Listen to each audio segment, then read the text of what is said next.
On July 25th, 2012, Horse eBooks tweeted, "Unfortunately, as you probably already know, people. This is the Museum of Twitter, the show we talk about the most important tweets in the history of Twitter.com. It's Subscriber Sunday, where my subscribers get to nominate and then vote on which tweet I cover. And for this Sunday, they chose another classic from the account Horse eBooks. Now, I've covered a Horse eBooks tweet in the past, and in that episode, I went through a full explanation of what the account was, how it happened, but I'll give a watered-down version here. Basically, it was originally a spam account run by a Russian guy to promote ebooks about horses, and the account unintentionally went viral with crazy sentence fragments that were funny. But then in 2011, a performance art group took it over and started tweeting things that looked like they were spam but weren't actually. And today's tweet comes from that era. This tweet was actually tweeted by a person, but it's supposed to look like spam. Why is this tweet important? Because it says so much in so few words. I'm not a misanthrope. In fact, I think I am very positive on people, particularly strangers, more positive on strangers than most people my age. But I do know that sometimes you're like, man, people, it's so unfortunate. Because how often is there a good thing in the world that just gets ruined by people being people? And we all know it. That's why it's so great with the "as you already probably know." By the time we're 7 years old, we know, unfortunately, people exist. It's really one of the fundamental truths of being a person, is that if enough people are involved in something, there's a good chance that they will ruin it just by virtue of being people. And the fact that this sentence fragment, which seems like nonsense when you first read it, sums all that up is why Horse eBooks was such a beautiful account. And I say that not really ever liking when accounts fake being one thing and actually are another. Like, I remember when they revealed that they were actually not doing spam anymore, I was disappointed. But spam or not, this is just a great sentence to exist in the world. And so many people have quoted it saying, "This is how I feel today." Like KL says, "Never has my opinion on leaving the apartment been so succinctly summed up." But it also can be used for very specific things, like when Wikipedia was having people getting death threats over edits.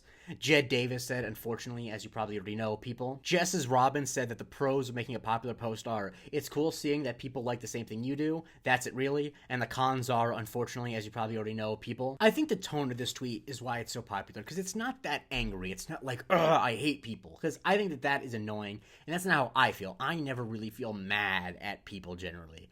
I do feel tired of people, I do feel disappointed in people, and this tweet feels that way. It feels less like a shaking fist saying "people," and more like shoulder slumping saying "people." I don't exactly know what to make of it, but there is something profound or maybe ironic about an account that is posing to not be a person, that's posing to be random spam, but actually is a person, doing a tweet saying that people are unfortunate.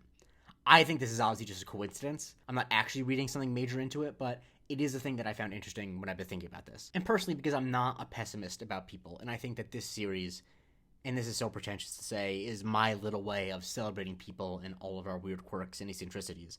So I think that the way to take this tweet is in stride. To be like, yeah, unfortunately, people sometimes do suck, but you just gotta keep moving. It's a thing we already know. It's already priced in. That's not to say that in order to be happy, you need to have rock-bottom expectations for people, but I think you just need to accept that people are random, and sometimes they're bad, and sometimes they're unreliable, and it just is what it is. And that, in some ways, it's actually your job, if you want to stay sane, and if you want to stay positive, to find the little moments of beauty in the world. Little moments like a dumb tweet from a fake Horse ebook spam account. That is a little moment of beauty. And so when I think of this tweet, I think, fortunately, as I definitely know, people. God, that was the corniest way I've ever ended an episode. Follow me for a new tweet every day, and consider subscribing, where you can vote on Subscriber Sunday posts like this one. And also you get the weekly Museum of Not Twitter, where I cover a thing that was big on the internet that did not start on Twitter. On October 4th, 2019, Montez tweeted, "Call me Ben, cause all my bitch is 10. Shortly after, he added, "Nah, I ain't mean it like that." This is the Museum of Twitter, the show we talk about the most important tweets in the history of Twitter.com. First things first, I want to say that this hat was a Christmas gift from my twin brother. I did not make a hat myself that says Mr. Curator on it. It's actually based on a funny conversation that I sent my brother in a group chat back in August. He's a very thoughtful gift giver, and so I want to say thank you. And this is my first episode back home from Florida, where I was visiting my family for Christmas,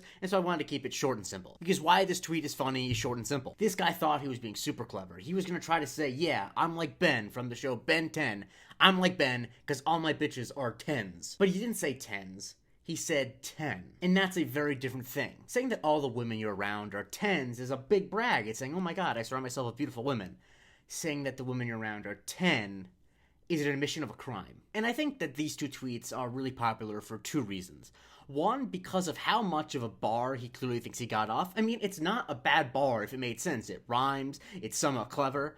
But then the fact that instead of just deleting it, he had to follow it up with, nah, I didn't mean it like that. It's a Twitter equivalent of no, no, no, no, no, no. I think that's also nice about this tweet is that you don't need to know anything about Ben 10 in order to get it, except the fact that the show was called Ben 10. That's nice for me because an important piece of J. Christie lore is that I basically stopped watching cartoons when I was 9, and so a lot of the cartoon references that people my age make, I don't get, and I feel isolated. And you might be like, Jake, you can just go back and watch those cartoons. I'm not gonna do that. And I feel like this type of post is most common and best on Twitter, because Twitter is the social media that you can fire off a post most quickly. Like Instagram, you have to take a photo and it'll prompt you with a bunch of different, filters, yada yada. Twitter, you just get on, press a button, type it out, hit a button again. There's basically nothing that forces you to proofread what you're going to put out into the world. Because I'm sure if Montez had read aloud what he had typed out, he would have been like, wait, no, that's not what I mean. Ugh, that's horrible. Let me put an S at the end of 10. But he didn't read it aloud. It was just a tweet. He typed it out and immediately hit send. And because all this has been deleted, it's unclear if someone else pointed out what he did or if he noticed it himself, but pretty soon after, he was like, nah, I didn't mean it like that. And the way that this is mostly referenced is people just saying it or posting the screenshot. It's not exactly something that's easy to reference in conversation. But during the Kendrick and Drake beef, someone did Photoshop it to make it look like Drake tweeted this. Which, you know what, is very funny. And these two tweets were posted on the Ben 10 subreddit, and Lewd Operator said, the plumbers would like to know your location. And Merriweek Qwerty responded, by the order of the magistrata, you are thereby sent for incarceration at the Null Void, Brazil. Now, I looked up who the plumbers are in Ben 10, or these guys, but I have no idea if the rest of this makes any sense. I just figured that the people who actually watch Ben 10 would find it funny, so I included it. Twitter aside, I think that this tweet is just a really funny example of the way that language can be so fickle. Literally just not putting an S at the end of 10 turns what is a sort of silly rap-style brag into an admission of a horrible crime, or at least deviancy. To an alien, call me Ben cause all my bitches 10, and call me Ben cause all my bitches 10s will be indistinguishable, but it makes such a big difference. And I'm a dork who loves language, so this sort of thing fascinates me. Look, I know other episodes have ended with the lesson, proofread, but seriously, proofread. Or you know what? Don't. Because every time you don't proofread, there's an opportunity for me to have another Museum of Twitter episode. So yeah, don't proofread anything you put on Twitter. Just send it out. Please follow me for a new tweet every day and consider subscribing with the Weekly Museum of Not Twitter, a series where I cover a thing that was big on the internet that did not start on Twitter. And also, you can get on my Discord where you can vote on what I cover on Subscriber Sundays. On March 6, 2019, Sarah McHenry tweeted, my therapist laughs at joke I said. Me, to myself, this is great. I'm going to get a good grade in therapy, something that is both normal to want and possible to achieve. This is the Museum of Twitter, the show where we talk about the most important tweets in the history of Twitter.com. This tweet is very dear to me because I think about it about once a week, specifically when I'm in therapy. Because yes, I know it is not the point of therapy, but it always feels good to make someone laugh, and it always feels good to get approval from someone else. And I feel like this tweet is a great way of acknowledging how silly that is, because that obviously is not the point of therapy. And I also think it is relatable to people who have a hard time gauging how they're doing at things that don't have easy grades. I'm always loath to be one of those people who complains that life isn't like school because they were good at school, although I do feel that way often. I was really good at school and I struggle generally with life. And so I like this tweet because Sarah is kind of playing in that ballpark, but being very self-deprecating about it and not actually giving credence to that idea. She's sort of mocking our inner impulse to want to have grades for things like therapy, because that is silly, but we do still have that impulse. I just really appreciate that this tweet very much has a laughing with oneself energy and not a laughing at oneself energy. Because as I've gotten older and been in therapy longer, I really think that negative self-talk, even in the context of humor, is really corrosive. And I think that there's a version of this tweet that could be like, I'm such an idiot. Instead of trying to make myself better, I'm trying to make my therapist laugh because all I care about is the approval of others. And that's getting at the same idea, but it's doing it in a much more judgmental way. And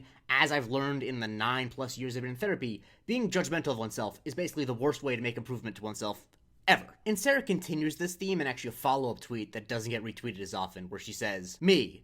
Then I asked, whose should is that? And decided to feel okay with the choice I made no matter what other people think. Therapist. Good. Me to myself. Sarah did a good job. Sarah is smart. This is continuing with the theme of being playful about this whole idea of her wanting to do good in therapy as opposed to being judgmental. And if you go into the thread, you see her talking to a lot of people about therapy and talking about the benefits of therapy. She's very positive about therapy, and I appreciate that because I'm very positive about therapy. I know a lot of people have had bad experiences with therapists, and I completely understand that, but my opinion is that if you have a bad experience at a restaurant, that doesn't mean that you should give up on going out to eat for the rest of your life. I can say with absolute certainty that I would not be a functioning adult without my therapist. I would not be doing doing the show without my therapist. In fact, it was her who told me that I should use some of my creative energy to make TikToks. I can't guarantee that you'll have a therapist who will encourage you to make TikToks, but hopefully they will encourage you to do things that will make your life better. I know you're not looking for a PSA on going to therapy from the guy who does the TikTok videos about tweets, and I know that there are some people who have barriers to going to therapy, but if you're in the box of people, which I know is a big box, who are like, I don't know if it really works for me, or I had a bad experience a few years ago, but you're struggling, I really would recommend it. And it really warmed my heart to see people in Sarah's replies who use this tweet as a reason to reach out to a therapist. I also did enjoy that Sarah followed up by saying that she said to her therapist, I'm going to start by saying the worst sentence I've ever said in this room, which is, did you see my viral tweet about therapy? And he had not, but they did spend 20 minutes talking about going viral. Now, I know, because as you can imagine, I've discussed Twitter ad nauseum in my therapy sessions over the years, that my therapist is not on Twitter, so the answer to that question would definitely be no. Sarah's tweet is very much one of those, oh no, I'm in this photo and I don't like it type tweets. Reagan said, this tweet just read me to filth. Straight up ripped out my jugular and ate it. Wuthering West actually showed this tweet to their therapist, and the therapist laughed at the tweet, so they're gonna get a good grade. And Dr. Danny Sanchez compared it to two stills from It's Always Sunny in Philadelphia, where Sweet D is saying, did you like that? Did you think I was good? Tell me I'm good. Tell me I'm good. Tell me I'm good. And something I've never done that Mar-a-Lago Robbie replied with was, sometimes I make my therapist cry, and then I really feel like I've won the therapy. Guess my life just isn't sad enough. Sarah's tweet became so popular she actually made merchandise like this. And a major lasting legacy beyond the context of therapy is the phrase, going to get a good grade in X, something that is both normal to want and possible to achieve. Here is just a smattering of examples. Seiji says, on my way to the first day in a new job, I'm going to get a good grade at new higher orientation, which is normal to want and possible to achieve. Fujiman says, streamer, reads my message. Me, to myself. This is great. I'm going to get a good grade in chat, something that is both normal to want and possible to achieve. B says, someone, leaves kudos. Me, this is great. I'm going to get a good grade in fanfiction, something that is both normal to want and possible to achieve. Nightshade Magia says, my wife says I love you. Me, to myself. This is great. I'm going to get a good grade in being a romantic partner, something that is both normal to want and possible to achieve. And finally, They Them Crooked Vultures, one of the best display names I've ever seen. Mutual I respect, likes a tweet I posted. Me, to myself. This is great. I'm going to get a good grade in Twitter, something that is both normal to want and possible to achieve. I think what the proliferation of this phrase shows is that there are so many things that are not gradable that we kind of all wish were gradable. So many of us are just insecure beings, not in a judgmental way, but we're insecure beings that want to be told we're doing a good job at the various things we do in a given day. Sometimes they're things that can be serious like therapy, but sometimes they're things that are as dumb as Twitter. I definitely relate to this one. A few years ago, a Twitter mutual I super respect, super successful, someone I really admire, responded to one of my puns with Jake, and I rode that high for like 3 weeks. And that's dumb, but it's okay that it's dumb. I didn't choose to do this one on the last day of the year because I think it's like relevant for the last day of the year. I chose it because I couldn't find a tweet that's really relevant for the last day of the year. But I do think it's actually a good idea to go into 2025 with the energy and tone of this tweet. Because at the risk of sounding like an absolute dweeb, we should all be a little less cruel to ourselves. We're all imperfect, we're all insecure, we all have issues we need to work out, and I think it is much better to take those in stride and be able to laugh with ourselves when trying to fix them than it is to be judgmental at ourselves and to beat ourselves up over them. And like I said, that's something I really have learned in therapy and I still struggle with. I'm someone who, by my very nature, wants to mentally self-flagellate anytime I do something wrong. And while I am not over that hurdle, and frankly, I'll never be completely over that hurdle in my life, one of the most tangible benefits therapy has had for me is that I don't do that nearly as much. And it allows me to do things like put out a video every day because I'm not that worried about making a mistake that will cause me to go down a shame spiral. And to go back to the tweet, in some ways, I feel like I do have a good grade in therapy because I've made improvements in my life. And one of the best things about therapy too is that you have someone in your life who can observe the improvements you're making in your life. Because a lot of times I'll beat myself up and say like, oh, I haven't made progress on this, that, or the other. And my therapist, who's been with me for 9 years, can be like, Jake, I remember when you were a sophomore in college and you couldn't do XYZ and you can do all those things easily now. You've made a lot of progress. Okay, I know I just circled back around into evangelizing about therapy again. I apologize. Maybe I'm just so positive about it because my therapist laughs at my jokes all the time. What can I say? I'm extremely funny. Follow me for a new tweet every day and consider subscribing where you can vote when I cover on Subscriber Sundays and you get access to a weekly episode called The Museum of Not Twitter where I cover a thing that was big on the internet that did not start on Twitter. And no matter what, have a wonderful new year. I'll see you tomorrow. On January 1st, 2016, Carly Fiorina tweeted, love my alma mater, but rooting for a Hawkeyes win today. Hashtag Rose Bowl. This is the Museum of Twitter, the show where we talk about the most important tweets in the history of Twitter.com. Happy New Year, everyone. With the Rose Bowl about to kick off, I felt I had to cover what I think is the most craven and dumb act of political pandering in the history of Twitter. And no, this is not the most popular tweet of all time, and if I really cared about a bunch of people tuning in, I probably would not start 2025 with a mostly forgotten tweet for a mostly forgotten presidential candidate, but I need to be true to myself. Because I think about this tweet, one, every Rose Bowl, And 2,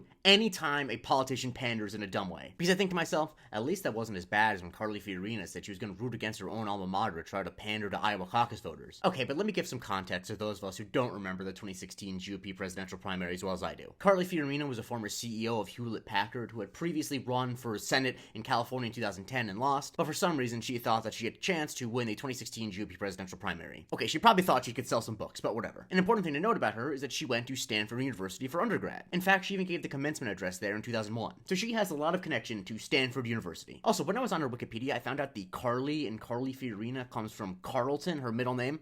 That's odd. Anyway, in 2016, the Rose Bowl, one of the bigger games in college football, was between the Stanford Cardinal and the Iowa Hawkeyes. Anyone who knows anything about American politics knows that the Iowa caucuses are the first caucus in the GOP presidential primary, and they're very important. And so politicians will do a lot to appeal to Iowa voters. What Carly Fiorina basically is saying in this tweet is that she cares more about pandering to Iowa caucus voters than she does her own alma mater. And if you hear that and think, well, I don't think that really reflects well on her integrity. I can't imagine that helped her that much. You'd be correct. She got 1.9% of the caucus vote. She is in the third row of this chart of people who got votes. Rand Paul got more votes than her, and you probably forgot he ran for president to begin with. And how did the Iowa Hawkeyes do in that Rose Bowl game? Oh, they got absolutely crushed? That's funny. So it didn't work out on any count. It didn't help the Iowa Hawkeyes, and it didn't help Carly Fiorina. And she dropped out of the presidential race shortly after. And the thing is, at the time, people criticized Fiorina for this. I really like Mike Schur's comment of, still can't get over this. Fiorina 2016. She would literally sell out her best friends for political expediency. Or Pablo Torre saying, I'm sure Iowans will appreciate this explicitly self-interested empty gesture. And TV critic Mike Ryan had a great joke saying, University of New Hampshire hockey team plays Vermont tomorrow. Because for those who don't know, the New Hampshire primary is the second primary for GOP voters, so it's also important. And Fiorina was asked about the tweet on CNN, and she complained that people were making too big a deal of it, and she said it was tongue-in-cheek. And this offends me, not like literally offends me, but it offends me as someone who does a lot of tongue-in-cheek tweets, who uses humor a lot, because like that's not what a tongue-in-cheek version of this tweet looks like. Like if she had tweeted, as a Stanford grad, I'm pulling for the Cardinal, but as a GOP presidential hopeful, I am pulling for the Hawkeyes. That would have been tongue-in-cheek. And I also think that this offends me because it completely misunderstands how sports fans think. I'm a sports fan, I know a lot of crazy sports fans, and I think it's really condescending and misunderstanding their whole vibe to think that they would prefer you lie about what team you're rooting for than just admit that you're rooting for another team. Like, think about how much New Yorkers hate the Red Sox. They really hate the Red Sox. And guess what? New Yorkers voted for Bill de Blasio for mayor twice, and he's a gigantic Red Sox fan. And I'm absolutely positive that if during his first mayoral campaign, he put on a Yankees hat and said, I'm no longer a Red Sox fan, that would have hurt him. Diehard sports fans hate fans of another team a lot, but you know what they hate even more than that?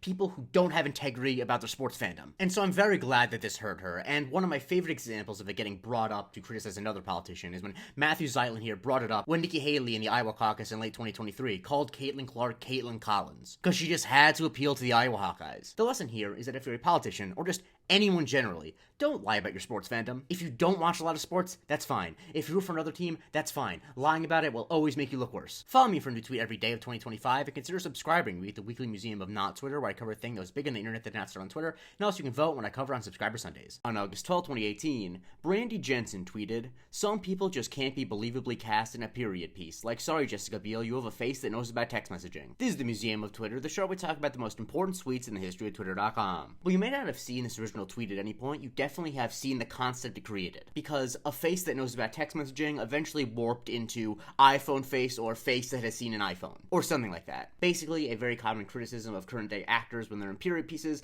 is that their faces just don't look realistic to be in a period. Specifically, they look like they know what an iPhone is and don't look like someone from back in the day. Whether back in the day be the 70s or the 1700s. Now, the movie that Brandy was specifically talking about when she was talking about Jessica Biel not working in a period piece is 2006's The Illusionist. And yeah, I do think that she sticks out a little bit in it. She doesn't really look like she's from that period. And I think that Brandy's tweet is really insightful because it's hard to put your finger on exactly why she doesn't work. You're just like, no, I don't believe that you're from the 1800s. And like I said, this criticism has been levied at lots of modern day actors like Dakota Johnson, Dua Lipa, Ben Affleck, although this was a Tumblr post where they said his face knows about emails, and multiple actors who are going to be in Christopher Nolan's The Odyssey. And the reason I wanted to do this tweet now is because I think this concept had some utility, but I think it's officially jumped the shark. Specifically, because there's a lot of discourse about whether or not Lily Rose Depp has iPhone face. Well, the actual way it was put in the tweet, which has been deleted, and I can't actually find who tweeted it, is, sorry, but she is incredible in a period piece. Those eyes have seen Erewhon. And I've seen Nosferatu, I quite enjoyed it,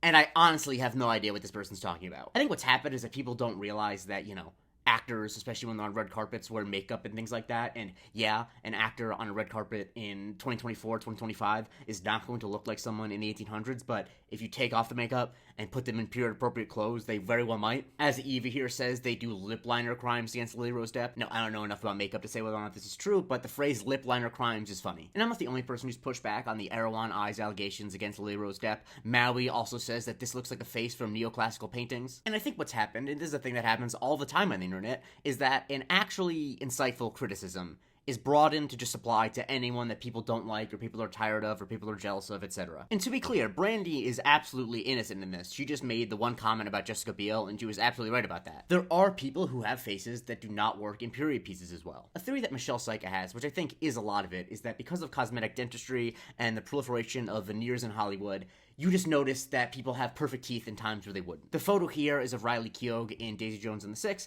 and Michelle points out that these were not teeth that people had in the 70s. The ironic thing for me is that I basically never get taken out of a movie because of stuff like this, and I do think that the increase of this term being used, being thrown around willy-nilly, might in part be because people are getting worse at just suspending their disbelief. That's not to say you can't be briefly taken out when someone has perfect teeth when they shouldn't, or has a face that clearly has plastic surgery when it's supposed to be the 1800s.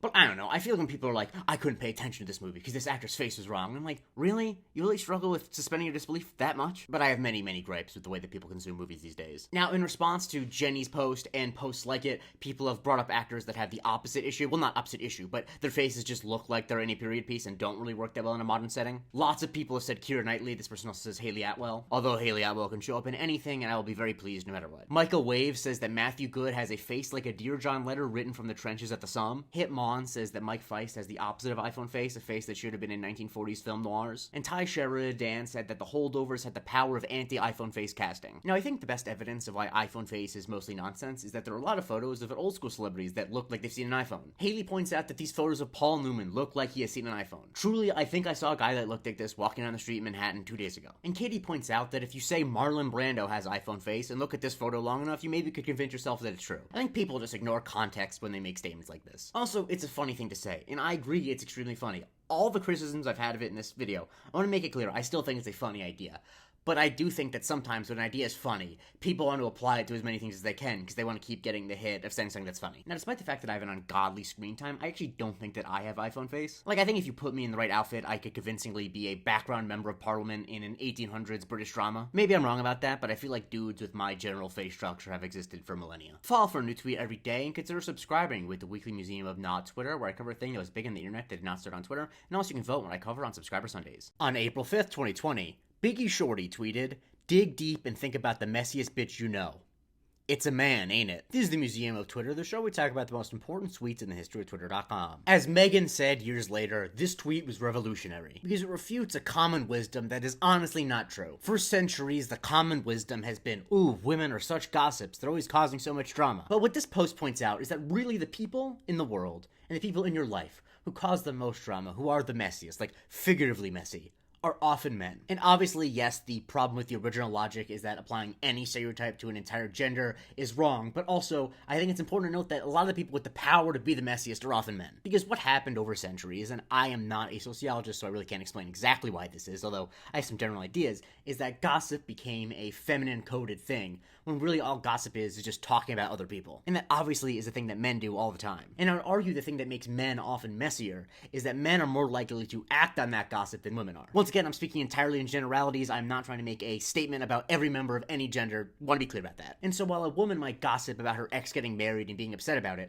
a man is the person who would gossip about it, get very drunk, and then crash the wedding. And that man is significantly more messy than the woman who just gossips about it. And I can say personally, I love to gossip. I have the capability of being very messy, to the point where I actually actively choose to not know secrets because I don't trust myself to not be messy. I know this is an unbecoming thing to admit about myself, but it is a truth about myself, and it's something I'm working on. And in the quote tweets of this post, and of a post that copied it almost word for word, a lot of people have shown a lot of fictional characters and real people who prove that this is at least somewhat true. A great example is that someone quote tweeted a copy of the tweet, and notice I blacked out the person's name because if you're gonna copy a tweet almost word for word, I'm not gonna give you the credit of posting it, said R.I.P. Jerry Springer. Keep in mind, he hosted that show, and Maury hosts his show. Those are two of the messiest shows ever to be on television, and it's not women who are hosting them. It's instead about a lot of rappers, like Jay here says 50 Cent, and Nia says that Jay-Z is really messy. Tyler the Human points out that what's so great about the Drake-Kendrick beef is that even though they're men, they're both extremely messy bitches. And I think the most accurate one, said by Mina La Valentina,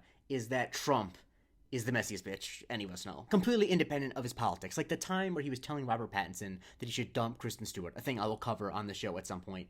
That is just pure messy bitch behavior. Or even during his political career, when he would randomly tweet bad things about Joe and Mika on Morning Joe, that is really, really messy. I just can't think of a powerful female figure in public life that is nearly as messy as he's been. And as I implied earlier, it's been applied to a lot of fictional characters, well, even semi-fictional characters, like someone responded to the tweet with just a photo of CM Punk. Now, I asked my podcast co-host Anthony Canton III if CM Punk was a messy bitch, and this is what he had to say. He is the messiest bitch. So it sounds about right. I know it's an old show, but spoilers for the end of Gossip Girl. Zhao Fei says Gossip Girl really proved that the messiest bitch you know is a man. Because if I remember correctly from reading tweets about it, Penn Badgley's character was the Gossip Girl. Yeah, I just googled it, that's right. Think of the messiest bitch you know, it's a man, isn't it? It's been used as the caption for a fan cam for Peter Baelish in Game of Thrones. That show has a lot of messy people, and he is undoubtedly the messiest. And my favorite fictional reference to this tweet is when Adam quoted it and said, saw Conclave. Because if you haven't seen Conclave, one, I think you should. Mostly because even though I co-host a podcast about superhero movies, I think it's very important for people to watch serious movies for grown-ups, because if those die, then we're screwed. But I also think you should watch it because it is so much more entertaining than it seems. It is truly a movie about the messiest older men just sequestered away, just being such messy bitches who just live for drama but can't admit it. And yeah, all of these cardinal characters in Conclave, despite the fact that they're wearing religious regalia and act all serious, they are messier than any character in Mean Girls. And I'd be remiss if I didn't talk about, before this is over, how perfectly worded this tweet is. Because Biggie Shorty is not the first person to say that men are messier than women. But the way she words it is so funny. Like, dig deep and think about the messiest bitch you know, ... It's a man, ain't it? Like, she's walking you there. She's not just making the claim herself. She's like, I'm gonna walk with you. Think of the messiest person you know. It's a man, isn't it? Like, it's so expertly done. It's so funny. It's so pithy.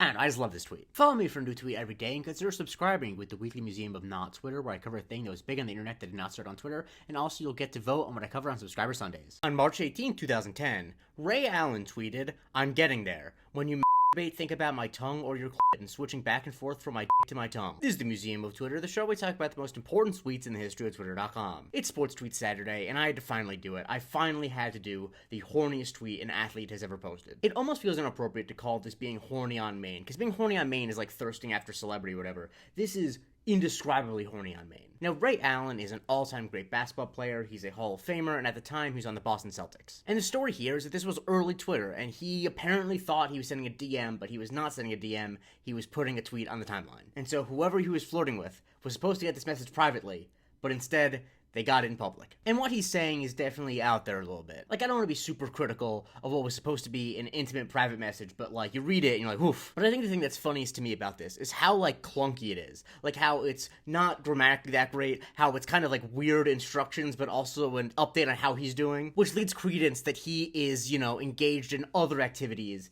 that might make him, only sending this with one hand. I don't want to be gross, but we have to talk about what this tweet really is. Like, we know what he means when he says, I'm getting there, and he doesn't mean getting to the store. And I do feel bad for Ray Allen, because this was really early Twitter, the interface wasn't as good, and a lot more people were sending out what they thought were DMs as public messages. Like, yeah, he probably should have been paying more attention when he was about to send this out, but once again, we've talked about why he might not have been paying the most attention. Now, what did he do after this? He deleted the tweet and tweeted these two things. I'm sorry, my account was hacked into. I need to change the tweet handle. And then he added, I hope that it was amusing to people, but I'm either going to change my password or stop tweeting altogether. And the thing is, he stopped tweeting altogether. Like, it's kind of crazy because 2010 was super early in Twitter's history. I was not on Twitter at this point, and Ray Allen was like, yep, nope, I'm done with this. I had one big mistake. Adios, guys. Now, this saga was covered by some media outlets when it happened, but it was still early Twitter, so it wasn't as much of a big deal as one might think. It definitely would have been a bigger deal today. But it is often referenced by people now, and it's often discovered by people who were not on Twitter at the time. Sam here says that Ray Allen was the first person to be critically horny on the TL. Snotty Drippin says Ray Allen was horny when he sent that tweet. And Twitter legend Dragonfly Jones said this this to say, the "I'm getting there" Ray Allen tweet is deservedly the tweet that will live forever, but his follow-up, "I need to change your Twitter handle," is almost just as incredible, truly the Godfather 2 of horny tweets. And this level of analysis is why Dragonfly Jones is as good at Twitter as anyone who's ever lived. Other ways it's been referenced is that Barstool Sports made a song interpolating it. People sometimes say Ray Allen, "I'm getting there" when they're trying to say that they're horny, like Taylor here says when looking at edge rushing from Chop Robinson. Guys who chew tape for football are a little weird. And just recently on his podcast, Jeff Teague was introduced to this tweet, and this is what he had to say about it. My boy, Ray, I thought you went to church, boy, you're a demon. And Jeff is alluding to something that makes this complicated. Ray Allen is by all accounts a man of faith, and he's been married to the same woman since 2008, and they have 4 kids together. So yes, she stayed with him through this. And you might be thinking, okay, he made one mistake, sexting with someone online. People make mistakes. I'm sure he learned from it and has been nothing but faithful to his wife for the rest of this time. And you would be wrong, because just 7 years later he was in court because apparently he had been sexting with a bunch of catfish accounts, all run by the same guy who was stalking him and trying to extort him. So after this incident, on multiple occasions, he was sending inappropriate messages to women on the internet who turned out to not even be real women. The only lesson he learned is to not do this in public. And once again, through all of this, his wife stayed loyal to him. And it is interesting that his wife would stay loyal to him because Ray Allen himself obviously isn't loyal at all. I'm just kidding. I don't care. Fuck the Celtics. Follow me for a new tweet every day and consider subscribing so you get the weekly museum of not Twitter, and also you can vote when I cover on Subscriber Sundays. On December 29, 2020, Metal Gear Obama tweeted, "Reading Mein Kampf and shaking my head the whole time so the people on the bus know I disagree with it." This is the Museum of Twitter, the show we talk about the most important tweets in the history of Twitter.com. It's Subscriber Sunday, where my subscribers get to nominate and then vote on which tweet I cover. And I promised myself when I first started doing TikToks that I would never use cutesy euphemism words like unalive, so this one's gonna be difficult to talk about, so I apologize if I talk in circles. Because most of you probably know, Mein Kampf was the book written by the German leader from Austria with the mustache in the 40s, you know what I'm talking about. And it's not just by him, it is an incredibly anti-Semitic book that's full of Jewish conspiracies against Slavic people, conspiracies against communists. It's just a really awful piece of writing. Like, in terms of actual harm done to the world, it's hard to argue that there's a book that's been more harmful. And so the tweet is very funny, because it's funny to imagine someone on a bus being like, "Nope, I don't agree with this at all," because they're reading that book. Obviously, there are legitimate reasons one might have to read the book. Like, if you're taking a class on German history from 1918 to 1945, you probably read the book. But I don't know if you read it on a bus. And if you're reading it on a bus, you're certainly not reading it with, like, the cover out. Like, I feel dumb trying to explain why this tweet is funny, because my actual explanation is, it's just funny to imagine it in your head. And some people in the replies gave great yes-ands, like OK Midwest saying, "What the hell is this guy's problem?" every 3 minutes before letting out a massive burp. Burner says, "Lick finger, turn page." Raise eyebrow, say, "Yikes," repeat. And certified posting activist says, throwing a "I can't believe this guy" every now and then for good measure. These are all very funny things to imagine someone doing. And the setting of a bus is absolutely perfect. I mean, you could set this on a park bench in any other public place, but for some reason a bus is just the funniest one to imagine. And I think part of the reason the tweet resonates is because there definitely is a type of edgy type guy, especially when you're younger, who would read something like this, but insist that they don't actually believe any of it. Like, Bob Clark responded to the tweet by saying, "In all seriousness, I am reminded of the local black trenchcoat alpha kid at my high school who talked at length about how he was reading Mein Kampf because, quote, I'm not afraid of this book. I'm not afraid of new ideas, etc. Sure, Hans. Because ultimately, if you're reading this book in public, you're probably sympathetic to the ideas. Because yes, you can imagine reasons why someone would read this book who is not sympathetic to the ideas in it, but those are definitely the minority of people reading the book. And if you see someone in public reading the book, Occam's razor would definitely tell you, wow, this person's probably sympathetic to the ideas in the book. Also, anyone I know who's even read a little bit of it is like, oh, this is a terribly written book. This guy clearly is crazy and has brain damage from the war. This is not even interesting to read. Now, the phrase shaking my head the whole time so people know I disagree with it is often riffed on and used in other situations. Sometimes the actual tweet itself is used as a quote to make a political point, like when Biden apparently called Netanyahu a bad guy while still supplying arms for Gaza. Owen said, reading Mein Kampf on the bus and shaking my head so everyone knows I disagree with it. Basically saying, okay, you're shaking your head, but you're still reading that book. But it's also often used in a joking context, like when sympathetic opposition tweeted, reading Freud on the bus and shaking my head the whole time so everyone knows I'm a Jungian. When the war in Ukraine started, Alfred the Great tweeted, tweeting Putin on the Ritz, but shaking my head the whole time so people don't think this is a funny situation. And Trey tweeted, watching the newest Marvel movie and shaking my head the whole time so everyone around me knows it's not real cinema. The joke here in all of these is, I want to do this thing, but I don't want people to think the things about me that they normally would if they see me doing that thing. Two final examples of being used that really made me laugh is that Uncle Doomer quote tweeted a book called Not a Grower, Not a Shower, A Guide to Life with a Micropenis, and tweeted, sitting on the train reading a guide to life with a micropenis but shaking my head the whole time so everyone knows I'm packing a heater. This is just a hilarious thing to imagine. And also, so everyone knows I'm packing a heater is just a wonderful turn of phrase. An example I think is incredible is from Seamus Malekavzali, who found an interview with the propagandist filmmaker of that German party, Leni Riefenstahl, who when talking about this book said, obviously I didn't like his racial theories, I made notes in the book, I'd written good or bad, not good. And what Seamus observed is that she's literally doing the reading Mein Kampf and shaking my head the whole time so people on the bus know I disagree with it. Keeping in mind, this woman was a propagandist for the party. She made the movie Triumph of the Will, which is the super famous movie of the speeches that makes them look super powerful and whatnot. She, of all people, cannot say that she did not agree with the stuff in that book. Because either she did agree with it, or she's the most amoral hypocrite in the world, and neither of those is a really good thing. Also, I want you to pay attention to the quality of these photos and notice that it doesn't look like it was that long ago, because in the grand scheme of history, all of this stuff we're talking about wasn't that long ago, and don't let anyone ever let you think that it's ancient history. Follow for a new tweet every day, and consider subscribing so you can vote on what I cover on Subscriber Sundays like this one, and you can also see the weekly museum of not Twitter, where I cover a thing that was big on the internet that did not start on Twitter. On November 9, 2017, Sandghost tweeted, "Me. Is the natural state of the soul quiet or chaos? Taco Bell cashier. Look, buddy, it's transient. Shifting like water." This is the Museum of Twitter, the show where we talk about the most important tweets in the history of Twitter.com. I like this tweet because it's great for two different reasons, I think. One, it's really funny to imagine a philosophical conversation between someone at a Taco Bell drive-thru and the cashier. And the phrase, "Look, buddy, it's transient, shifting like water," is very profound and something I think about a lot. But for the first part, I think it's executed really well. Because the first line is simply, "Me is the natural state of the soul, quiet or chaos." Nothing about that suggests that the me in this conversation is at a Taco Bell drive-thru or at a Taco Bell counter. So your brain is definitely going to think that whoever me is talking to is someone who will be appropriate to talk to about this type of question. And so in that way, the next words being Taco Bell cashier, even before the Taco Bell cashier speaks, is already a punchline. Because it flipped your expectations. You were expecting the conversation to be with maybe a psychoanalyst or a friend. But then the joke is doubled down upon when the Taco Bell cashier doesn't say like, do you want a burrito or not? Which is the normal thing that a dumb joke would expect a Taco Bell cashier to say here. But no, the Taco Bell cashier answers the question earnestly with an actual piece of insight. And the thing that is most astounding to me about this is that, "Look, buddy, it's transient, shifting like water," is not a quote from anything. The idea of the soul being transient, shifting like water is an original to this guy. Now, I'm sure that there are philosophers who have said things like this, but the fact that something so profound and simple to write was written by a random guy on Twitter is, like, insane. And the fact that he wrote it as a part of a joke and not as, like, a philosophical treatise. And the thing is, I'm not a very spiritual guy. I'm not the right person to break down what it means for one's soul to be transient, shifting like water.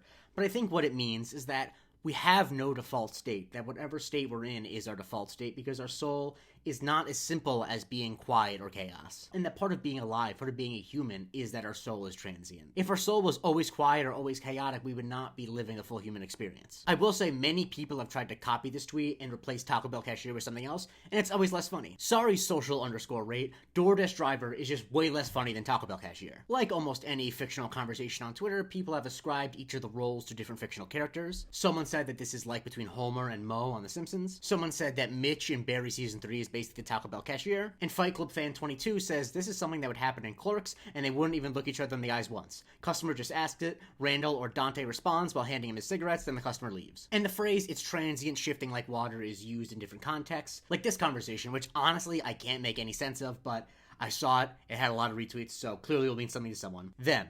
"OMG, you're a trans woman? So are you a cat girl? Nya. Or a dog girl? Roof." Me, 8 drinks deep.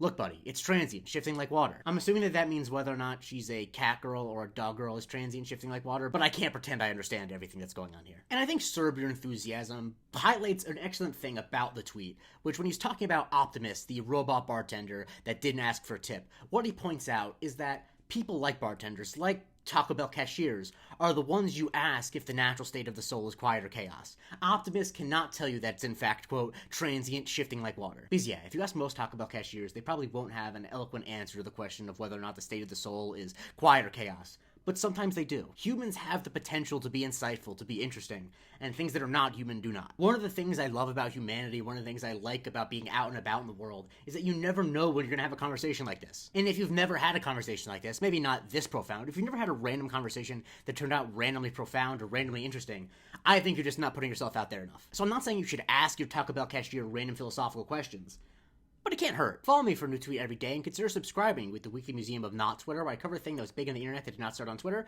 and also you can vote on what I cover on Subscriber Sundays. On November 3rd, 2014, Chuck Grassley tweeted, "Windsor Heights Dairy Queen is a good place for you-know-what." This is the Museum of Twitter, the show we talk about the most important tweets in the history of Twitter.com. Iowa Senator Chuck Grassley has a very interesting Twitter, and not always for the right reasons. Actually, never for the right reasons. In fact, there are other tweets of his that I will cover on this series, so I will not mention them now. So if I see you comment anything like, "What about about the tweet with the deer, I know you didn't watch this far because I'm going to cover it in another episode. But to give you a general vibe of how nonsensical his tweets can be, here are some random ones that are not the Dairy Queen one or ones I'll cover in the future. I now HV and iPhone.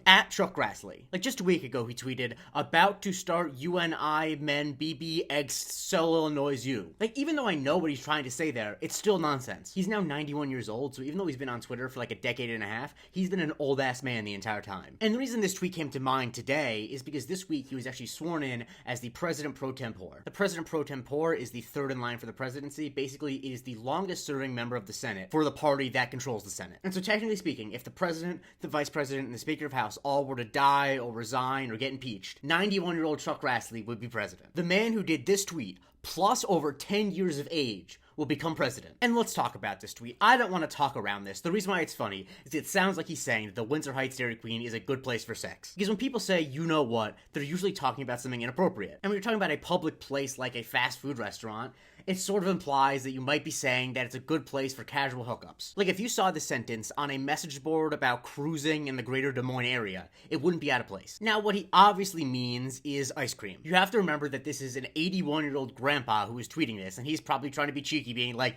it's a good place for you know what, haha. I don't know why he thinks this is funny, but old people find weird things funny. Now, a lot of people have made joke responses, acting like they don't know what he's talking about, like R&R LeBron says, I most certainly do not know what. Drew Savicki says, so true, bestie. And the thing is, Chuck Grassley knows that this is a joke and a meme. Someone in his office explained it to him, because he's always posting at Dairy Queen. I mean, I think he's always liked Dairy Queen, but I think he now knows that it's funny for him to post about it. And just recently, he posted a photo with a congressman, and he said, with Congressman Zach Dunn at Windsor Heights Dairy Queen, for you know what, blizzard for me, Sunday for Zach. Which I think shows that while it would be funnier if he was just being senile, I think he was being cheeky. And Southern Dan noted on one of Grassley's Dairy Queen posts that Chuck Grassley isn't just older than the blizzard, he's older than Dairy Queen itself. Dairy Queen first opened its doors in 1940, and Chuck Grassley first opened his eyes in 1933. And because of Grassley's tweet, the Windsor Heights Dairy Queen has sort of become a meme. People like Juegos No Mas post jokes like, down bad and need me some of that you know what, with a map showing directions to the Windsor Heights Dairy Queen. And if this series had taken off astronomically to the point where I had a lot of money lying around,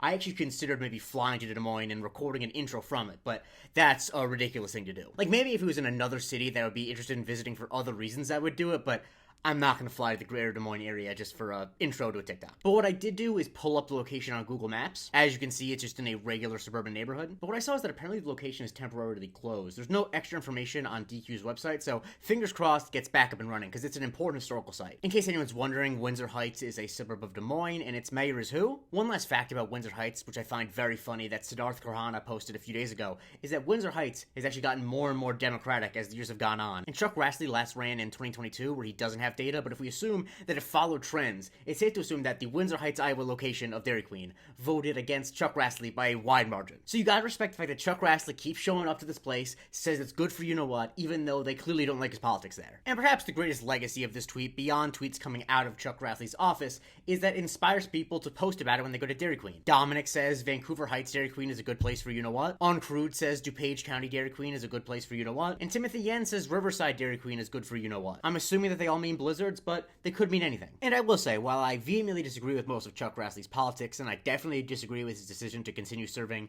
in the United States Senate at 91 years old, like seriously, he ran for re-election when he was 88, I do agree with him about ice cream. Ice cream is delicious, and it makes me very happy to see that someone who lived in 91 is still eating ice cream. Like, don't get me wrong, I probably won't, because my family history of heart disease and diabetes and what have you, but it's nice to see that can happen. And frankly, if people didn't need him to serve in the Senate, he could eat way more blizzards. So if you know Chuck Grassley, for his sake, so we can eat more blizzards, tell him to retire. Follow me for a new tweet every day, and consider subscribing with the Weekly Museum of Not Twitter, where I cover things that was big on the internet that not started on Twitter, and also you can vote on what I cover on Subscriber Sundays. On July 12, 2022, Timmy C tweeted, Elon Musk slams dick in car door. Musk fans. Masterful gambit, sir. This is the Museum of Twitter, the show where we talk about the most important tweets in the history of Twitter.com. With all the nonsense going on around Elon Musk, I felt it was finally time to do this tweet. And I'm not going to summarize all of the nonsense, there are better sources to do that, but let's just say it's a lot of nonsense. And it really reminded me of this tweet. Because what this tweet is playing on is the fact that Elon Musk, despite the fact that he makes a lot of mistakes and does a lot of dumb things in public, and if that's the thing you want to argue about, you probably won't enjoy my content. I mean, I've said in the past that you'd have to hold my family hostage in order to get me to call this the Museum of X, so you should know how I feel about the guy. Anyway, when Musk makes a mistake, no matter how obvious, no matter how innocent, even if it's not really his fault,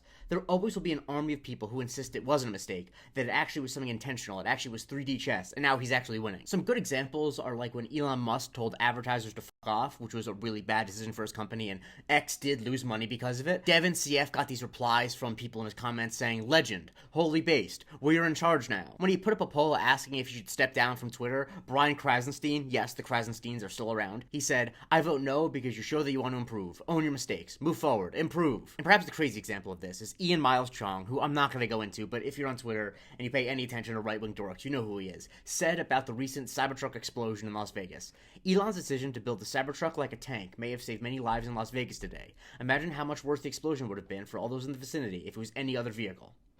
So he's saying that after a vehicle exploded, which at the time we didn't know whether it was intentional or not, he is saying that the vehicle was actually built well, and that's what saved lives. When the obvious alternative theory is that the vehicle was built so poorly it exploded. Like, if there's ever a time just to be quiet, to not have to compliment Elon Musk, it would be when one of his trucks exploded, but they still had to tell him that he did a masterful gambit. And I think the psychology here is fascinating and honestly helpful to understanding the moment we're in. Because the thing that Elon Musk, and to the same extent Donald Trump, promised their followers is that it is possible to be infallible. It is possible to be never wrong. And that's why they listen to these people. Elon Musk has convinced a lot of people that the reason he's in the place he is because he is incapable of making bad decisions. And that it is possible to always make the right decision. And so therefore, if he's ever shown to make a bad decision, even if it's an understandable bad decision, and a bad decision that one could recover from, he becomes fallible, and therefore, he no longer is the avatar of greatness that all these young men want him to be. It's like he's a messianic figure. Jesus was only Jesus because he performed miracles. Like, if the apostles found out that he was using a trick glass in order to change water into wine with like tubes or whatever, they would stop thinking he was the son of God. And once they stopped believing that, even if they thought Jesus had some good ideas and was smart and a nice guy to be around, they would probably not devote their life to him anymore because he's no longer the son of God. So therefore, if these people ever admit to themselves that Elon Musk can make a mistake, then he no longer is their business god, and no longer is someone that they want to aspire to be, and therefore they've wasted a lot of time idealizing a guy who's a loser from South Africa. And I think both halves of this tweet are really funny, and they demonstrate how silly these people look. The example of Elon Musk slamming his dick in a car door is really perfect, because it is one of the most comically dumb things you could imagine someone doing. Like, there's no way to read that as if it is intentional, unless it's a video on some type of site and everyone to go onto. And so therefore, the only way that you could see that and think that the person was doing something intentional and smart is if you have a irrational devotion to them. And of course, these Musk fans do, which is why they say masterful gambit, sir. And they use the words masterful gambit, sir, because they are, for lack of a better word, dorks. And I think masterful gambit is a perfect choice of words because it is what a dumb person thinks is smart, because it also is a thing that, like, a comic book villain would say, and that's probably where they're getting it from in their heads. Like, in a boardroom, no COO is saying to his CEO, masterful gambit. Bane may say it to the Joker, though. Masterful gambit, sir. And then adding the sir is perfect, because of course they have to call him sir even though it's Twitter. Because when it comes to Musk fans, if I can borrow parlance from the Zoomers, I haven't seen so much glaze since I last went to Krispy Kreme. And perhaps the best example of this was pointed out by feminist propaganda, where she says, Elon Musk slams dick in car door. Elon follower, masterful gambit, sir. Elon Musk opens car door to release smash dick. Elon follower, truly innovative. This was in response to when Elon Musk did a thing where, because he was tired of traffic going to other sites, he took away headlines from links that are posted. But then people kept not realizing that links were being posted because it was just a photo, and they were misrepresenting what links were saying, and it was a huge problem. And so instead, he decided to have the brand new idea of putting the headline on the photo, which basically was just reversing the original decision he made. And as you can see here, many people were complimenting him for this change, as if he wasn't just reversing his own bad decisions. So now, Masterful Gambit Sir has become the shorthand way of mocking Elon fans and mocking Elon himself when he does something dumb. When it was announced in late 2023 that Elon Musk had gotten rid of 71.5% of the value of Twitter, Thor Benson says Masterful Gambit Sir. When the X sign, the top of Twitter's old HQ, was taken down because neighbors complained, Lon Harris says Masterful Gambit Sir. And when Elon Musk briefly got X banned from Brazil and ended up reversing his decision to not block certain accounts when he realized that a bunch of people in Brazil were going to Blue Sky, a top post on r/facepalm said, Masterful Gambit, sir. And the meme extends to people who have the same cult of personality like Musk, like when Donald Trump had the failed Matt Gaetz nomination, and this one person, Donna here, says that it actually was like a trial balloon to try to figure out what Republicans were against Gaetz, which is a crazy thing to say. Brett says, MAGA, Masterful Gambit, sir. Or like when this guy MetaMaster tried to say that Andrew Tate getting in a war of words with Greta Thunberg was a good idea because it made him viral, even though it ended up with him getting arrested. Kerr Burrow says, Masterful Gambit, sir. And perhaps the most depressing thing is that Elon Musk Masterful Gambit sirs himself. When Ron DeSantis' announcement to run for president on X was a disaster because the technology was horrible, it sounded weird. Kyle Griffin posted a bunch of headlines where the New York Times called it a fiasco, NBC News called it a meltdown, Washington Post called it awkward, Politico called it horrendous. Elon Musk himself responded, I call it massive attention, top story on Earth today. Why need reply guys if you can reply guy yourself? Speaking of which, the reason I'm talking about this is because of the Adrian Dittman saga, where apparently maybe Elon Musk has an alter ego account called Adrian Dittman. I'm not going to go into it. I actually don't know where we're at right now, and especially by the time this goes up, we may have more information. But anyway, to understand this joke I'm about to show you, just need to know that people think that this guy Adrian Dittman is Elon Musk in disguise, and all this Adrian Dittman account does is compliment Elon Musk. Janelle tweets, Elon Musk slams in car door, car automatically locks all doors and bursts into flames. Elon Musk thinly disguised as Adrian Dittman, Masterful Gambit, sir. And definitely the most literal reference to this tweet is when a Cybertruck owner broke his finger trying to show that the vehicle was safe, where he put down the trunk when his finger was there, trying to show that it had like those guards that most cars do, that they like bounce back if you try to shut a door or a trunk on your finger. And it didn't, and he broke his finger. And Sick Meyer says, Elon heard all of the slams in car door Masterful Gambit sir memes and decided to take them literally. I'm honestly surprised he didn't respond to this tweet with something like, that was a pretty good troll, wasn't it? It was a good troll. It was a good troll I did when I made that finger broke because the memes about my dick in a car door. Pretty good troll that I did. You just don't understand, it's a meme. I don't do good impressions, but boy do I try. I think the lesson here is that anyone who deserves to be looked up to, who deserves to be admired, is someone that would never expect you to say Masterful Gambit sir after they shut the car door on their. If someone requires you to think that they're infallible in order for you to be a worthy disciple, you shouldn't be their disciple. I'm sure if you made it this far in the video, you already kind of know that, at least in regards to Elon Musk, but yeah, if anyone's ever trying to tell you that you can't even mildly criticize them when they make an obvious mistake, they're not worth your time. Follow me for a new tweet every day, and consider subscribing with the Weekly Museum of Not Twitter, where I cover everything that was big on the internet that did not start on Twitter, and also you can vote when I cover on Subscriber Sundays. On March 23rd, 2015, Vinyl tweeted, whispering to date while watching Chappie when Chappie first appears on the screen.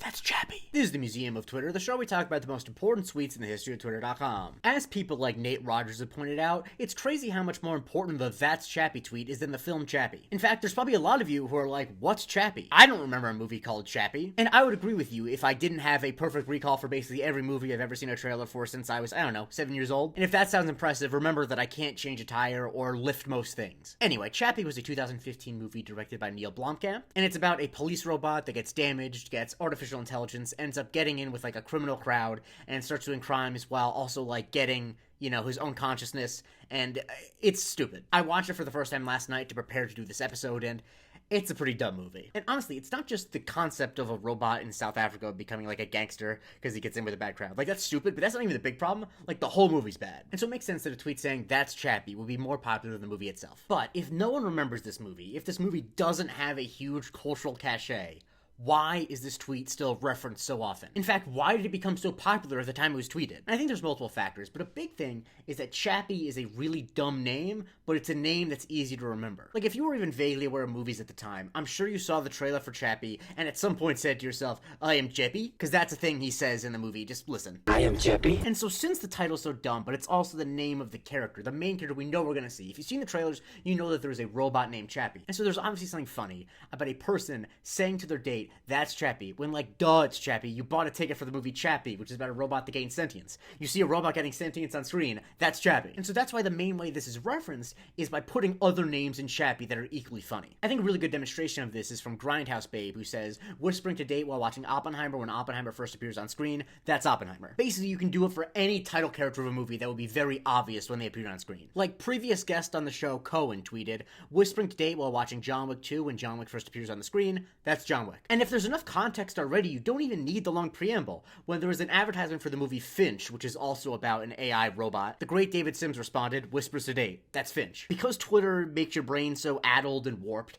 anyone who read this tweet knows that it's referencing a tweet about another talking robot movie. Some people would say getting jokes like this is depressing, but it's why I get up in the morning. But the reason I love the That's Chappie tweet is because it has been riffed on and reimagined and made anti-jokes about more than almost any other tweet I can think of. Definitely the most of any tweet on film Twitter. A big theme is to say the wrong name for the character, like friend of the show Bucky Isotope tweeted, whispering to date while watching RoboCop when RoboCop first appears on the screen, that's Robot Cop. These two are very similar where they jokingly imply that the title of the Thing is the name of the title character. You'll get it. Palmer Ward tweets, whispering to date while watching Pirates of the Caribbean when Jack Sparrow first appears on the screen. That's the Pirate of the Caribbean. And watching Dawson's Creek, James Vanderbeek appears on screen. Me, whispering to date. That's Dawson's Creek. Even Netflix tried to get in on the action when talking about the movie Bright, a movie I covered a tweet about already. Whispering to date while watching the Orc Cop movie when the Orc Cop first appears on screen. That's the Orc Cop. Like, this is funny, but I kind of hate when brands tweet like this. And people would even take it to music. Whispering to date while listening to Jason Derulo when Jason Derulo first says Jason Derulo. That's Jason Derulo. It's been used to quote tweet when Carl Ravage tweeted, "It's happening." The Lotus tweeted, whispering to date while watching The Happening when The Happening first appears on screen. And then we got to the anti-joke phase, where Brooks Otterlake tweets,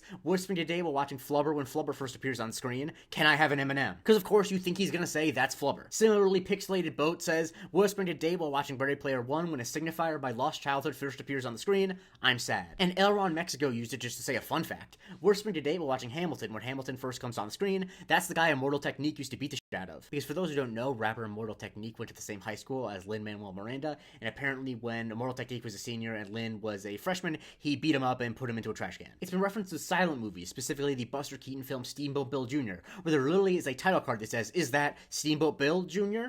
Josh Slater Williams used that screenshot and says, whispering to date. Think about how wonderful it is, how language works, that all you need to do is just put 3 words of the original tweet in, and you basically can put together the whole joke in your head. And it's also been used with other people named Chappie, or words that sound like Chappie. Grant Bisbee puts up a screenshot of a baseball player from the 1800s named Chappie McFarland, and tweets, whispering to date while watching Chappie warm up after Chappie takes the field. And if you keep hearing me say Chappie, and start thinking of a certain Midwest princess, people have made that joke too. Merritt K tweets, whispering to date while watching Chapel Roan when Chapel Roan first appears on the stage. That's Chapel. And we come full circle with a fully self-referential tweet where Todd Poppy Carlos says, whispering to date while watching Chappie when Chappie first appears on the screen. There's a funny tweet about this part. I ran through all those examples quickly because I think the sheer volume of them, and there are so many more, is what makes this tweet special. Like, yes, the specific reference to Chappie is funny, and it was funny at the time because the Chappie trailer was ubiquitous. But the fact it's been repurposed so much is what makes it important. Just having read them all aloud, I think one of the big reasons for it is because repetition is funny. Like, I think the fact that he says Chappie 3 times is really important. If it was instead whispering to date while watching Chappie, that's Chappie. Or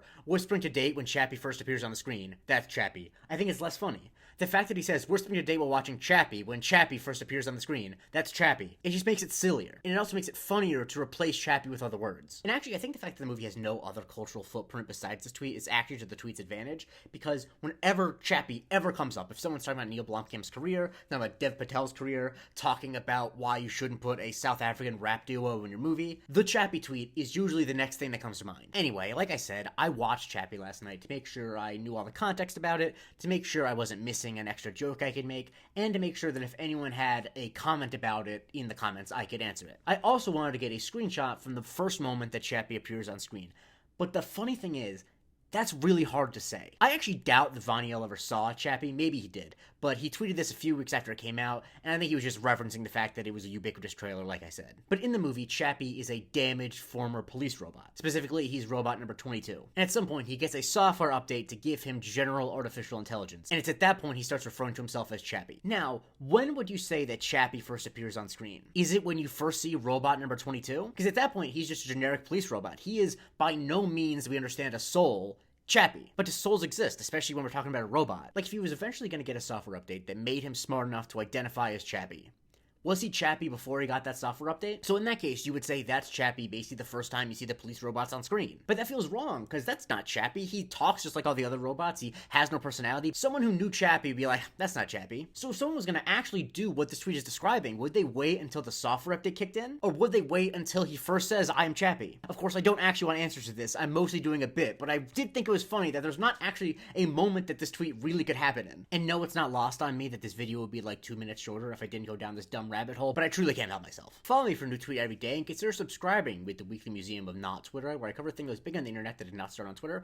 and also you can vote on what I cover on Subscriber Sundays. On July 20th, 2022, Perthshire Mags tweeted, climate change will manifest as a series of disasters viewed through phones with footage that gets closer and closer to where you live until you're the one filming. This is the Museum of Twitter, the show where we talk about the most important tweets in the history of Twitter.com. It should be obvious why I'm doing this today. The fires in LA have been devastating, and my heart and my thoughts and everything go out to the people who have been affected, and I'm going to donate anything I make off this video to victims of the fires. Anyway, this tweet is incredibly profound and has been shared a lot in the past few days. It's been shared a lot with footage of fires from people in LA. And I think the reason why it's so profound is because it captures such an odd thing about the ongoing climate crisis. That basically there's always going to be a climate disaster happening, and it's really just a question of if it's happening to you. But make no mistake, it will eventually happen to you. And anytime you see a first-person video of someone watching their house get washed away or watching their house burn down, that is also a you. As in, you could easily be that person, and you might be that person. In fact, you probably will be that person. And I think the reason the tweet is so viral is because it applies to the weirdness of both people filming the fire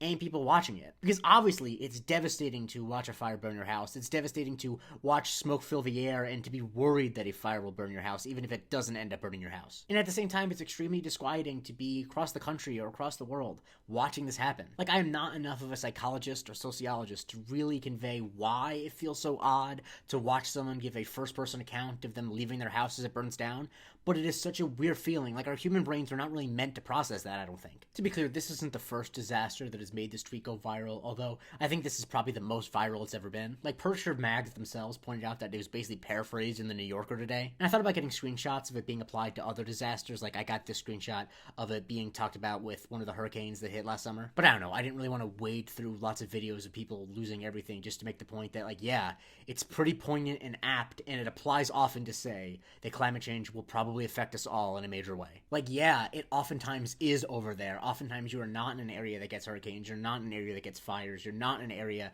that gets blizzards, but you're in an area that gets something probably, and at some point that something will happen. And then someone else somewhere else will be thinking, well, I'm not in an area that gets that, I should be fine. I don't know, this is kind of personal to me because I'm from Florida, I grew up with hurricanes, my family still lives in Florida, and I do think often of, like, when am I gonna get the video of them watching their house flood where they're trapped inside? When am I gonna see that? And I know you could be like, they should just leave Florida. But I think the larger point is there's just really nowhere that's safe. I mean, maybe there's somewhere in, like, Kansas that's safe, but these are the places people live. These are the places they want to live. Like, yeah, it's probably irresponsible to live on a beach that floods all the time or 10 feet below sea level, but, like, these disasters are going to keep hitting places that are more and more safe. So at a certain point, you can't really blame people for living where they live. I don't have anything pithy or insightful really to say, except that this is going to keep happening.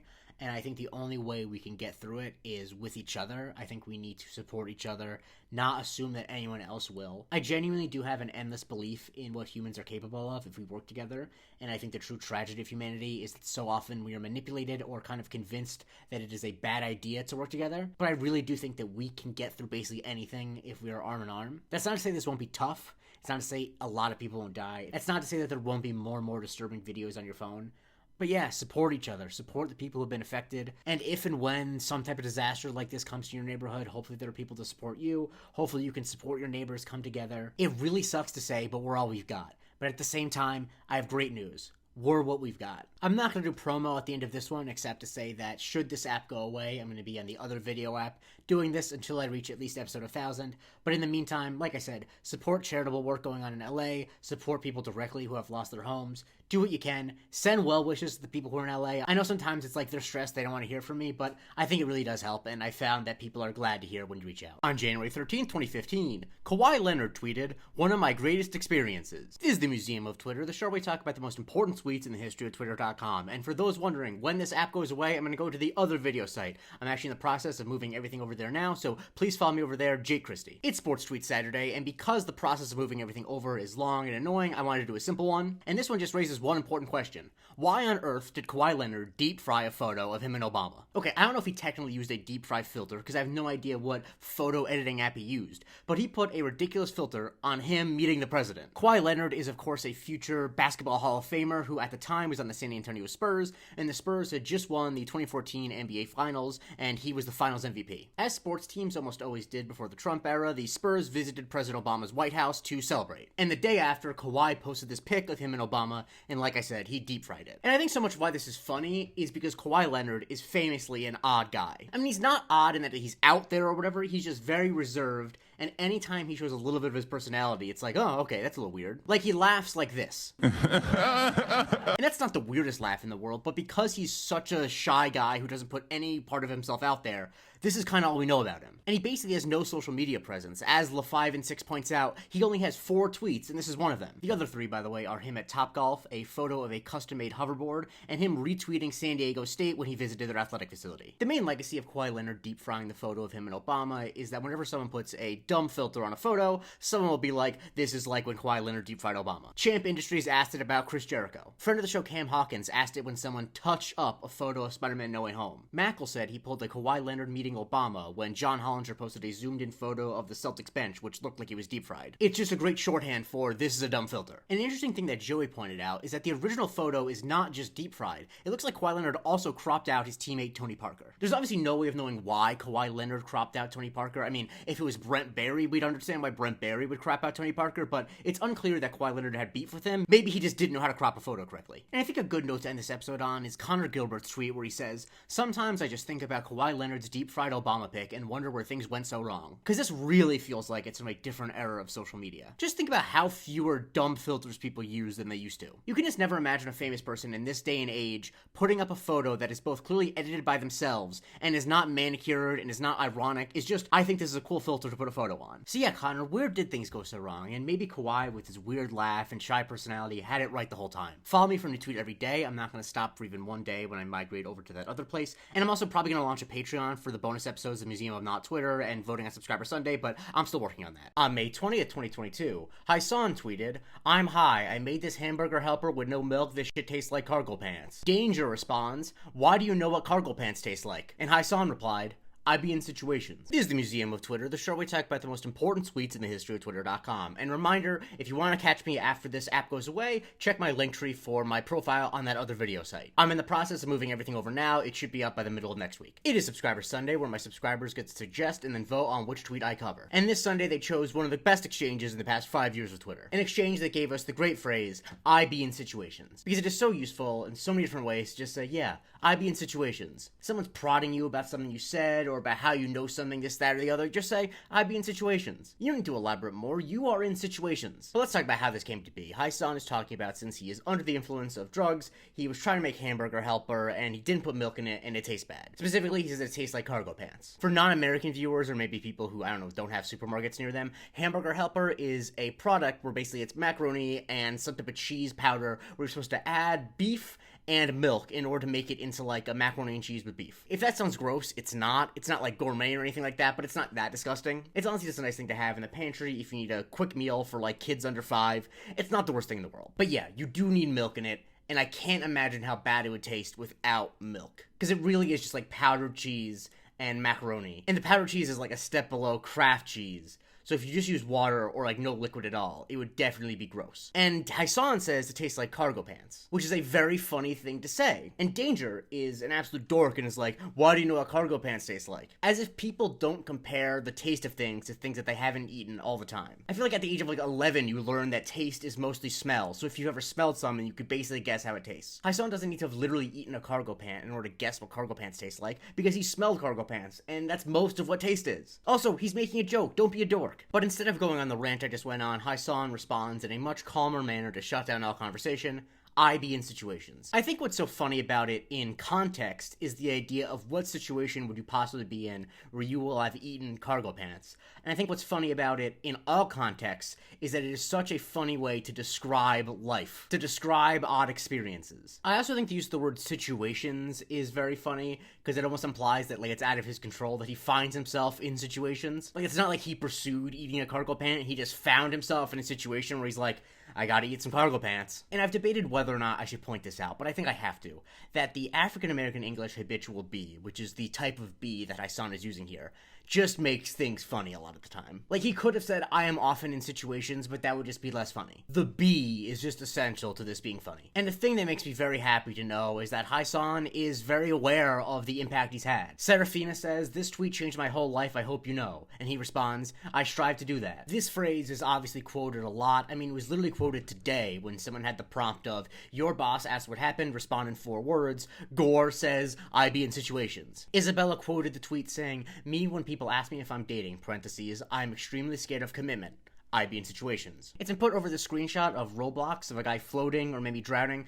I don't know, I'm a little too old for this one, I think. It's also thrown over images all the time, like this image of a cat, which I'm sure is from something I should know, but this cat be in situations. And as longtime viewers know, if I ever see some type of anime or manga character that I don't recognize that's referenced, I like to throw it in there, because I know that some people will recognize it. So someone put the phrase I be in situations over the character Kazuchi Soda, who is from Danganronpa 2. Those of you who are familiar with this character, please let me know, do he be in situations? I have to say, I do agree and understand what Ramona Ryan is saying here. Every day I look for an opportunity to say I be in situations, but it never arises. Although I don't actually look for an opportunity to say it, because I know that it's one of those phrases that I, as a white guy, would just look really dumb trying to say sincerely. One thing I can wholeheartedly endorse is what Liam McCleary says, that this is very Tracy Jordan coded. Tracy Jordan is Tracy Morgan's character on 30 Rock, and you could absolutely imagine an exchange where Liz Lemon says to Tracy, how do you know what cargo pants taste like? And then he says, I be in situations, Liz Lemon. And personally, I think any turn of phrase that would sound natural coming out of Tracy Jordan's mouth is a wonderful turn of phrase. Like I said, check the link in my bio to follow me in the future. Please follow me there, and I'm going to be launching a Patreon to replace the subscription system on TikTok, so when that's up and running, which will be later this week, please subscribe to that. I'm going to keep doing the Museum of Not Twitter. I'm going to keep doing these videos every single day. Nothing can stop me. No app shutting down can stop me. Keep following along for the ride. I'm going to get to at least 1,000, I promise. On December 1st, 2022, Will Sennett tweeted, "Cognitive behavioral therapy enjoyer I just cut off in traffic. Think positively. He is probably in a rush for a reason. Maybe he's late for a job interview. Maybe his wife is giving birth. Me, I'm the king of the highway." This is the Museum of Twitter, the show where we talk about the most important tweets in the history of Twitter.com. And a reminder, this show is not ending when this app ends. Please go to my link tree in my bio and find me on that other video site. I am not stopping this until I get to at least 1,000, or I or a very close family member dies. So this tweet is very, very funny. And reading through the replies of it, I think people are taking it a little more seriously than maybe they should. Like, it never occurred to me until I read through the replies doing research for this episode that people thought that this was a serious commentary on cognitive behavioral therapy and not just a silly tweet about people being selfish on the highway. Will Sennett even followed up mocking people who are identifying more with the first person in the tweet by saying, "Oh, are you the first person in this? Oh, are you the first person in this?" So yeah, I'm sure you could analyze this tweet through the lens of what it has to say specifically about cognitive behavioral therapy, but I'm not going to do that because I'm not equipped to do that. The only things I really know about cognitive behavioral therapy are like the general joke about it, that it's you tricking yourself into not having bad thoughts. Obviously, I know that's an oversimplification, and Harvard Health says that it teaches people to challenge negative thought patterns and turn less often to unhelpful behaviors. Also, Wikipedia has this diagram that I don't actually find helpful at all, but it exists. Anyway, the role that cognitive behavioral therapy has in this tweet is that Will Sennett is imagining someone else on the road who is undergoing cognitive behavioral therapy, who's trying not to have road rage about being just cut off. And what they're doing is they're trying to talk to themselves and convince themselves that the person who cut them off must have a good reason. That whether or not that's true doesn't matter, it's just what they're telling themselves to try to stop the bad behavior that is road rage. Of course, what they're imagining isn't true, because the reason why Will Sennett cut them off is because he's the king of the highway. And so such that this tweet has a message. I think it mostly doesn't. Will Sennett tweets are generally just silly, funny things. But as such as it has a message, I think the message is that too many people, a lot of people, are just going through life thinking that they're the king of the highway, and trying to overanalyze their intentions is stupid. Maybe it's not stupid, it will just make you go mad. That unfortunately a lot of people in this world just view the world as their highway that they're the king of. And this is obviously most apparent on the road, because the road is full of people who are in steel boxes that make them feel like they're impervious, and so they're most likely to act out their fantasies of being a king. Now, I live in New York, so I don't drive at all, so thankfully I don't have a lot of experience with this. But I didn't always live in New York, and so I do know the type of person that is being mocked in this tweet. And it's not a very specific type of person, it's a lot of people. I think a lot of people, particularly people who are into urbanism and have lived in cities their whole life, really struggle to understand the psyche of the average American when it comes to traffic enforcement laws and things like that.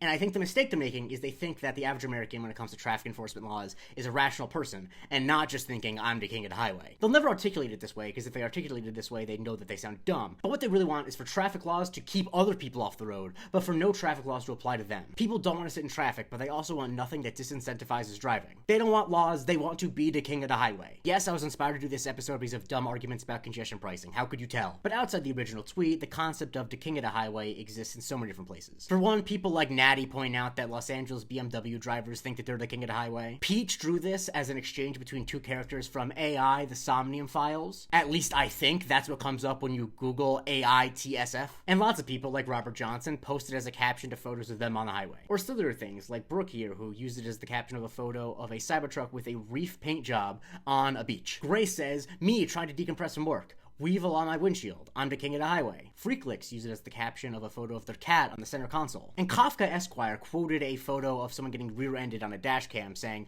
quote, I'm the king of the highway. 99% of drivers when they're 6 inches from your bumper. As someone who looks at tweets in a semi-academic context, I really enjoyed this from Crows of Luxembourg, who goes, to a lecture hall full of archaeology students, 3042. Though invested with great ceremonial power, there appears to have been no formal hereditary status attached to the king of the highway. And people have done slight parodies of the tweet, like Prof. Maynard Brainerd says, REBT enjoyer. What evidence do I have that I am, in fact, the king of the highway? Can I form an effective new belief that more closely aligns with my values? This is a reference to rational emotive behavioral therapy, a type of therapy I understand even less. And on Blue Sky Nice Guy posted this photo of a children's diagram with people with different brains that is talking about how brains come in a variety of shapes and sizes with different disorders and things like that. And Blue Sky Nice Guy wrote, them getting cut off in traffic. I am sure they have a yellow brain with slightly darker yellow squiggles. Me with a bright green brain and purple squiggles. I'm the king of the highway. This is one of those I think is funny just because it's silly, but if there's a reference I'm not getting, I also would not be surprised. One of the better quote tweets of Will's original tweet is Anderson Hooper, who says, this is the dynamic between Adam Silver, therapizing Draymond's little temper tantrums, and Draymond, the king of the highway. This is referring to basketball player Draymond Green, who often goes on tantrums, will kick people, do a bunch of annoying stuff, and Adam Silver keeps trying to, understand why he's doing this, and I think Anderson Hooper is correct that he's just a big baby. Not that he's not one of the best defensive players I've ever seen who deserves to be in the Hall of Fame, but he is a big baby. But my favorite example of the king of the highway being used, especially recently, is as a parody of this image that went viral on,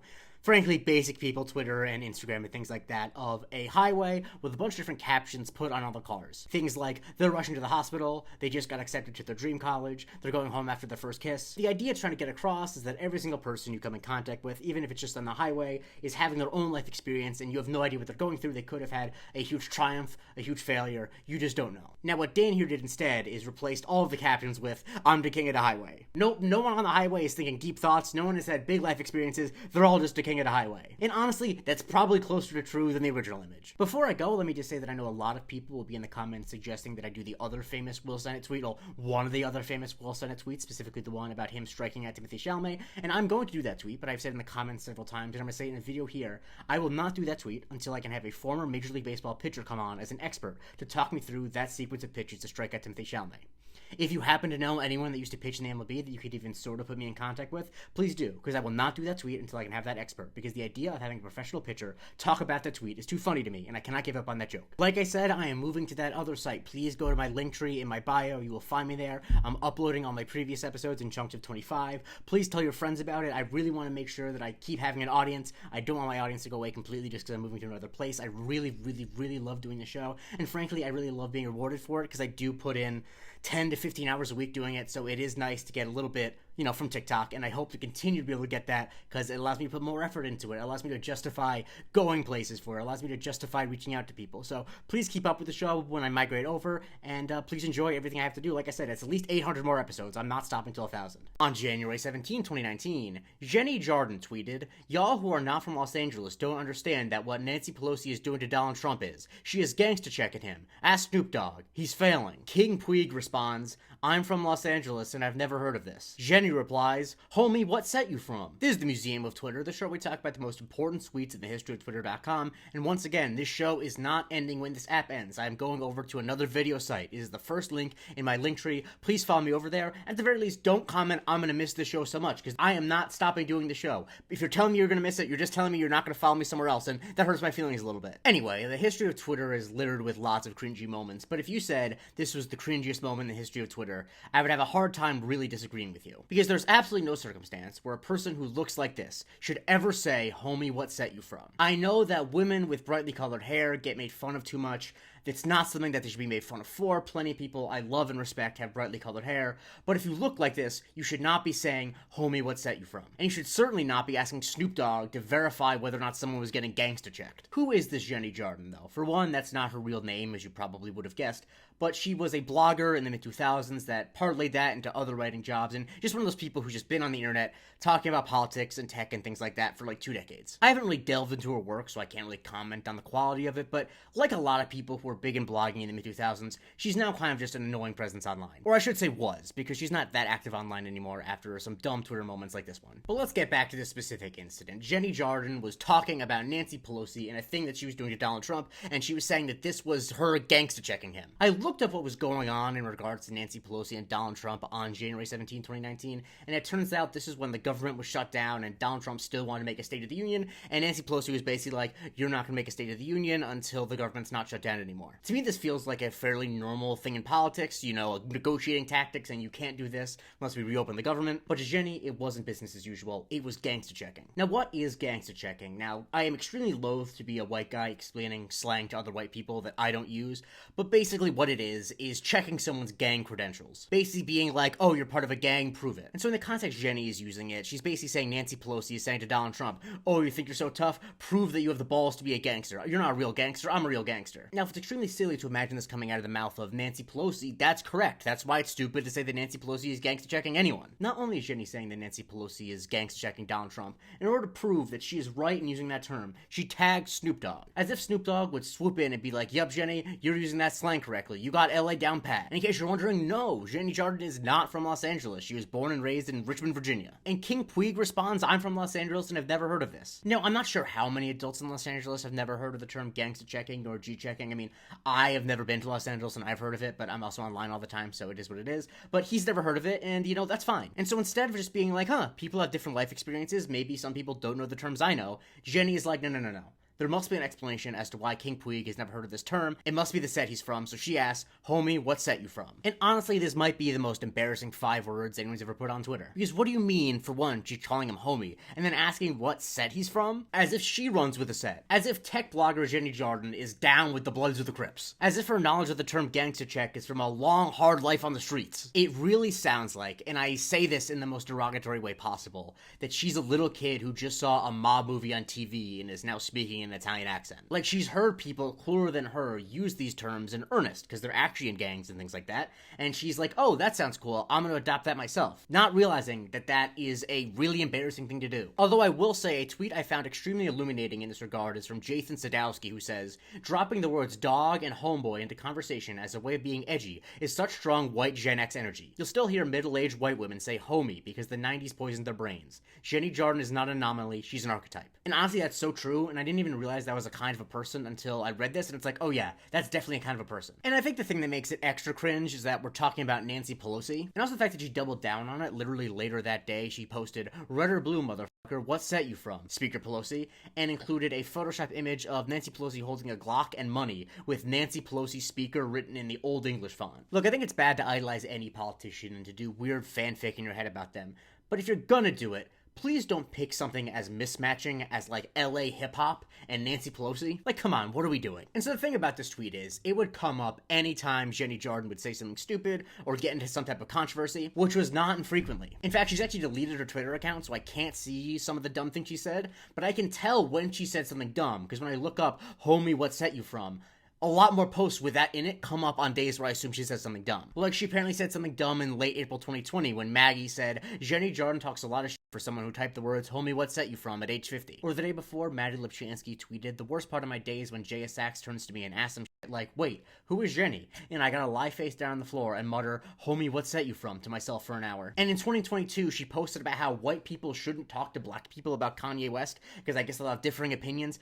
Honestly, I didn't delve too far into this, because I had to stop reading once I read that she said, you're allowed to still believe some of his tunes are bangers. But people like Christoph responded with jokes like, can I still ask a homie what set he or she is from? And Raising Cane says, before talking about Kanye, white people must ask themselves, homie, what set you from? Outside of Jenny herself, the most lasting legacy of this tweet is it's used as an example of when a white person is speaking in slang that they shouldn't use, and it's used to make fun of them. Like when Laverne Spicer said to Robert F. Kennedy Jr., there are many hoods who will send their boys to protect you, say the word. Larry NASCAR quote tweeted and said, LMAO, extremely Jenny Jardin voice, homie, what set you from? When this guy Brian said, quit trippin', my hood said I can say N-word without the ER, of course, I'm down like that, on the set. Half Empty Girl says, this is like the homie what set you from tweet from Jenny, but worse. And I agree it somehow is worse. And when your cousin Vinny pointed out that this white activist used a lot of AAV E and said things like, Lord have mercy. Janice at the disco says, homie, what set you from? Jenny. I think it's such a perfect example to use because it's short, it's only 5 words, and you immediately can tell that something is off once you read it. And anyone who saw the original tweet will have it embedded in their brains forever. And people still make jokes about it, like Holden M. Accountable tweets, French Jenny Jardin.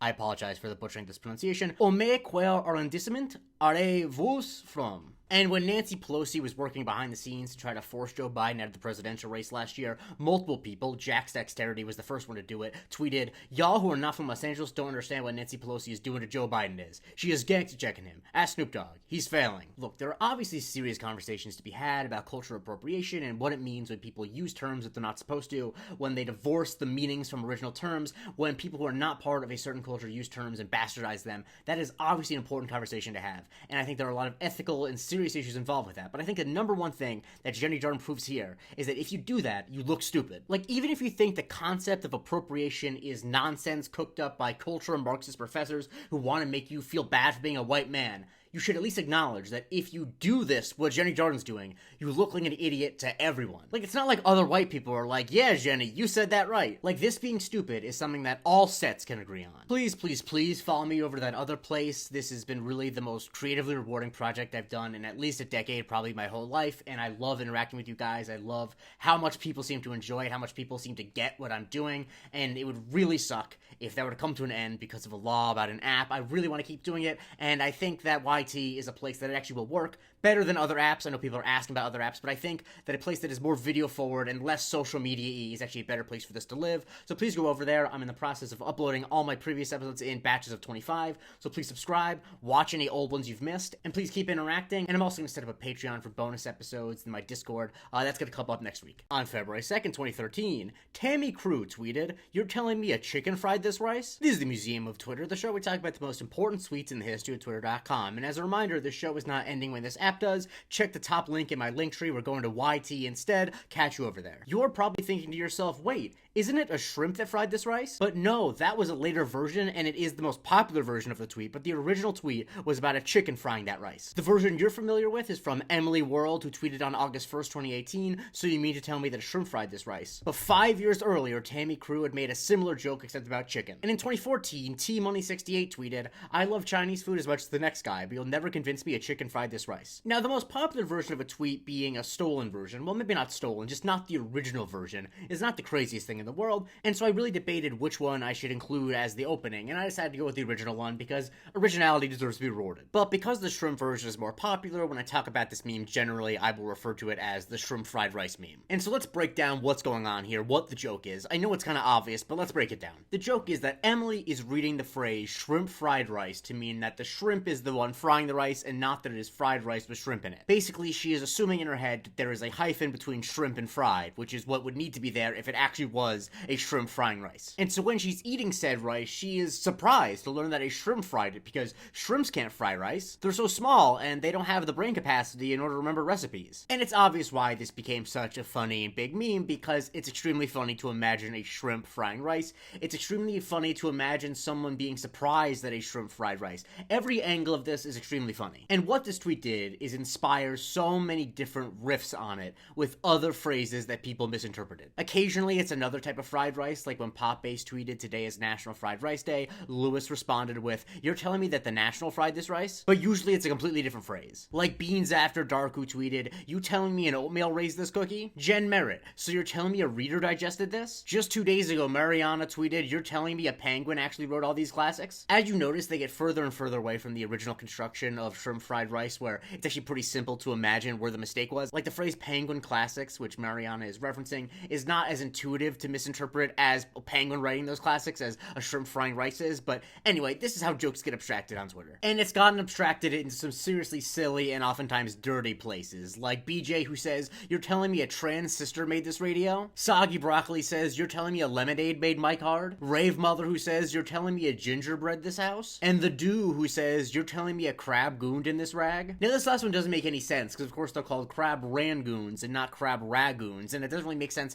even if they were ragoons, but it made me laugh, I'm not gonna lie. It's just such a versatile meme template, you really can throw in any short phrase that is ripe for misinterpreting. And the "you're telling me?" question mark part, I think is what makes it such an enduring and funny meme, because you always imagine someone in your head sincerely asking the question. It's not just a random thought written down, it's you imagine someone like eating shrimp fried rice being like, "You're telling me a shrimp fried this rice?" And then the next thing you do is you imagine a shrimp frying rice, which is also funny, and yes, lots of people have photoshopped exactly that. This is one of those episodes where I really could go 10 minutes just with different examples. I had to cut myself short and to be like, okay, I can only have 7 or 8 examples, or else it's just going to be me reading tweets over and over and over again for 15 minutes of my life, and while that would be fun for me, I don't know how entertaining it would be for you, but seriously, go on the Know Your Meme page for this, just look up all different examples of it, you will have a very good time. Like, notice that the ones I pulled from Twitter were from the past, like, few months, because I filled up my quota that easily. One tweet that made me smile that I'll finish off on is Cody, who tweeted, now that he's a pescatarian update. I'm eating shrimp fried rice. I can finally say, "You're telling me to shrimp fry this rice?" and mean it. Please follow me on these 2 sites if you want to continue watching the series. I'm gonna keep going until at least 1,000. No matter what happens to this app, I'd love for you to follow me there, and if not, I'm glad you enjoyed this, and have a good one. On September 2nd, 2018, Zach Fox tweeted, "This is how the photos be looking in headlines when a white man kills his entire family." This is the Museum of Twitter, the show we talk about the most important tweets in the history of Twitter.com, and as a reminder, these are the 2 places you can find this show when this app goes away. I am not stopping until at least 1,000 episodes, and so you'll find the next 800 plus episodes in these 2 places. This tweet is about a topic that I know the algorithm won't like, and will require me to say a lot of words that the algorithm definitely won't like, so I figure I might as well do it on my way out. Because Zach Fox is exactly right. This is the type of photo that they use when a white man kills his entire family. And as much as we don't want to talk about it, white guys kill their entire family way too often. In fact, there's a term for it, it's called a family annihilator. I'm oversimplifying it, but basically it's when a guy is too ashamed about himself for one reason or another. Did he lose his job? Does he think he's pathetic? Yada yada. That rather than live with that, or rather than just get rid of himself, he's like, no, I have to take my entire family down with me, because I'm a pathetic piece of shit. And one would think that maybe killing your entire family would make you no longer get the benefits of whiteness, the benefit of the doubt from the media that whiteness gets you, but as Zach Fox's tweet shows, and all the responses to it definitely show, no, it doesn't. Even if you kill your entire family, the media will still use photos of you having fun, of you smiling. When of course, if a person of color steals a candy bar, they'll show a mugshot. This is one of those tweets that is best discussed with examples, like this one, where a guy who killed his entire family after his wife asked for a divorce.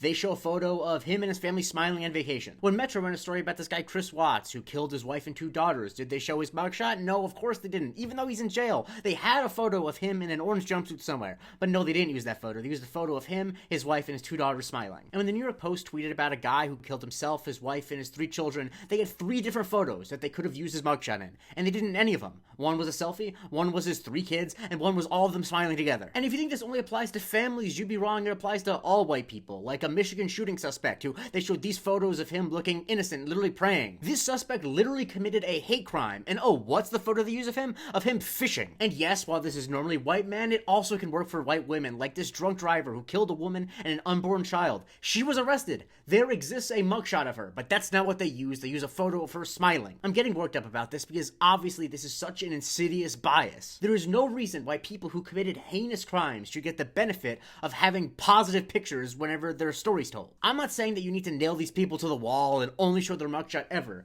but when you present a photo of a guy who killed his entire family, happy with that family, that just paints a really disturbing picture, and it makes it seem like you're on his side. A guy who does that does not deserve one moment of the world thinking he might have just been a normal father who smiled with his kids. And Zach Fox choosing a photo of someone jet skiing really is accurate. It often is people doing silly stuff. I mean, Jake Burdett literally found an example of someone actually jet skiing. When he googled Joe Pelzinski, a spree killer who killed his whole family, the first Google image result is Joe jet skiing. It's so on the nose. In case you're wondering, by the way, the photo that Zach Fox uses is not actually of someone who killed their whole family. I reverse image searched it, and I don't know if this is the first time it's ever been used, but I think it is. It's from a site for a place called Snug Harbor. It is a resort on Buckeye Lake in Ohio, and it's a photo of people having fun jet skiing on the lake. So in that case, I do feel kind of bad for this guy who unknowingly is the face for killing your entire family on Twitter. But seriously, if you've never seen this tweet before, I want you to keep it in mind as you go through the world, and I'm positive within the next 5 to 6 months, you will see a headline and photo combination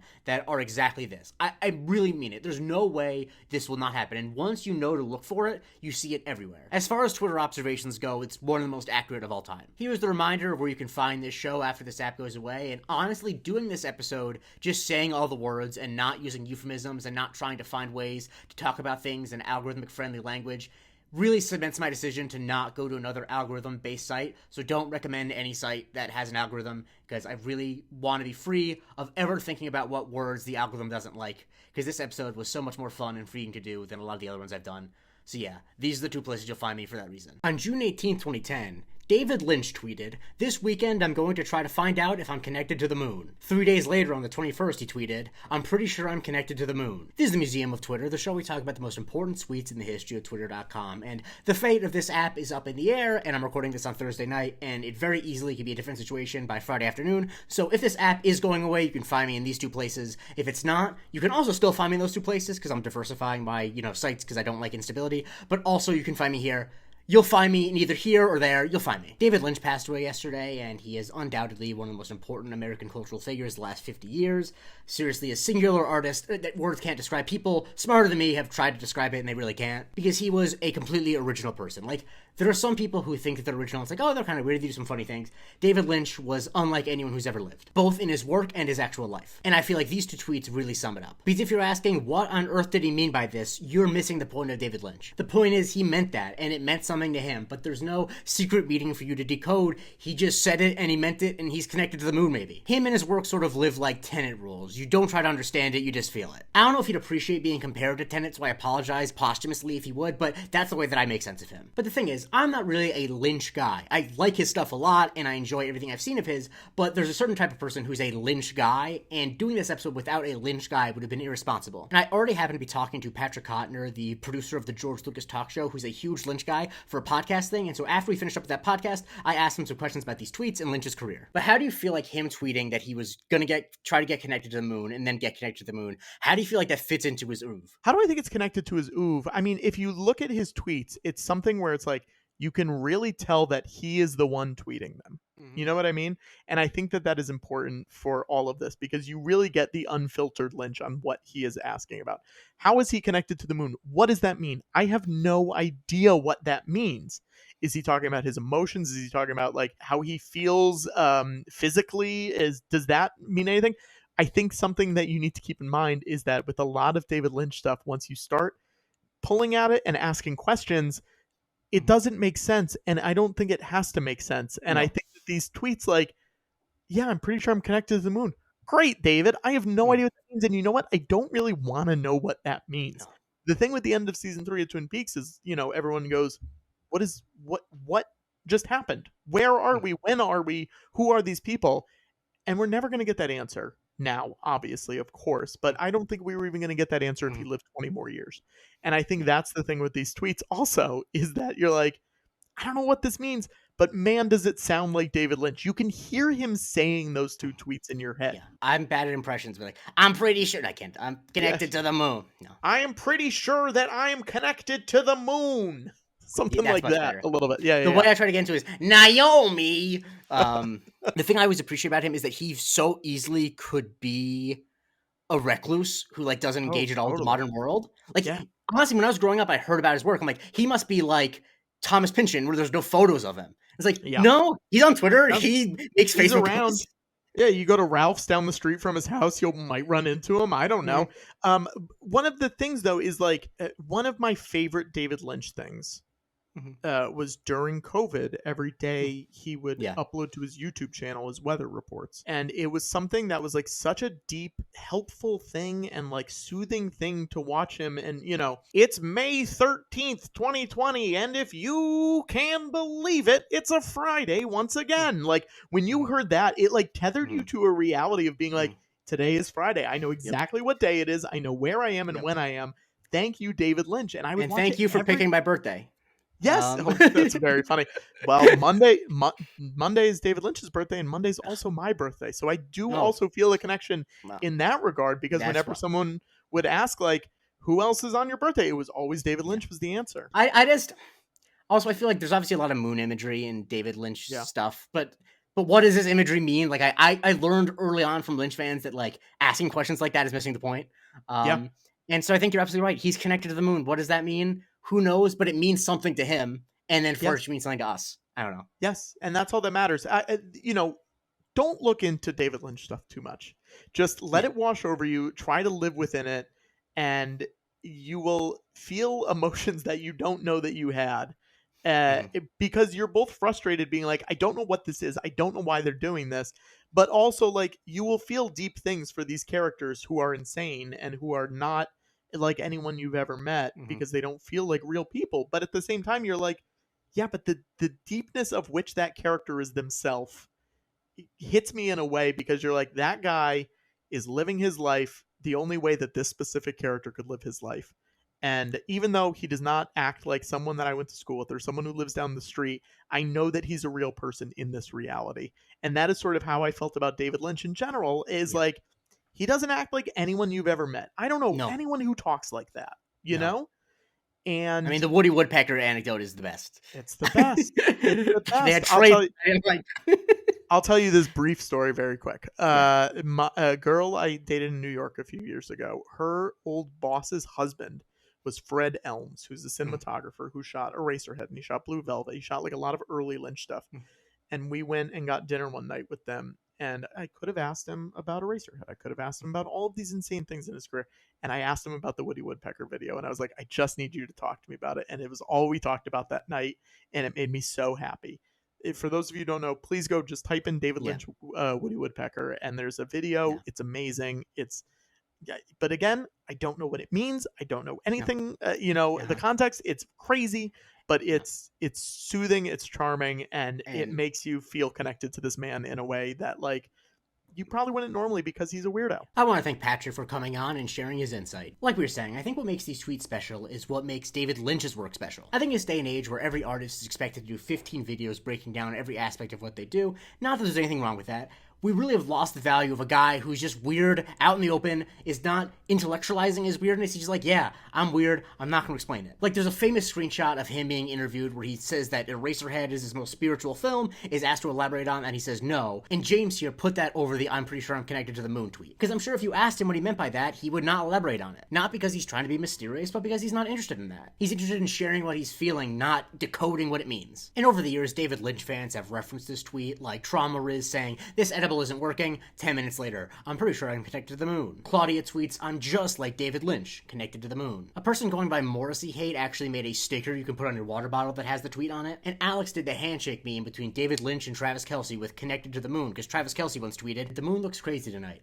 I'm gonna chill out here for a little and just visualize my success and vibe to the scenery. The reason I want to do these tweets evolve as tweets is because lots and lots of people reference them when giving their well wishes after he passed. Like Justin Jacoby Smith says, may we all be so connected to the moon. Alan B says, I hope David Lynch is on the moon now. And KP says, I hope he has a safe flight home. Because if any of us have ever been connected to the moon, it's him. And what an honor it would be to live a life where if you say something like, I think I'm connected to the moon, people don't laugh at you. They think, yeah, maybe you are. And then when you pass, people say, yeah, he was connected to the moon. What a privilege to live a life like that. Rest in peace, David Lynch. I hope they serve coffee and donuts on the other side. I would do my normal spiel about where you can follow me, but much like George Clooney in 2009, it's up in the air. So just follow me in these places if this app does go away. If it doesn't, you can follow me here. Who knows? It's out of my hands.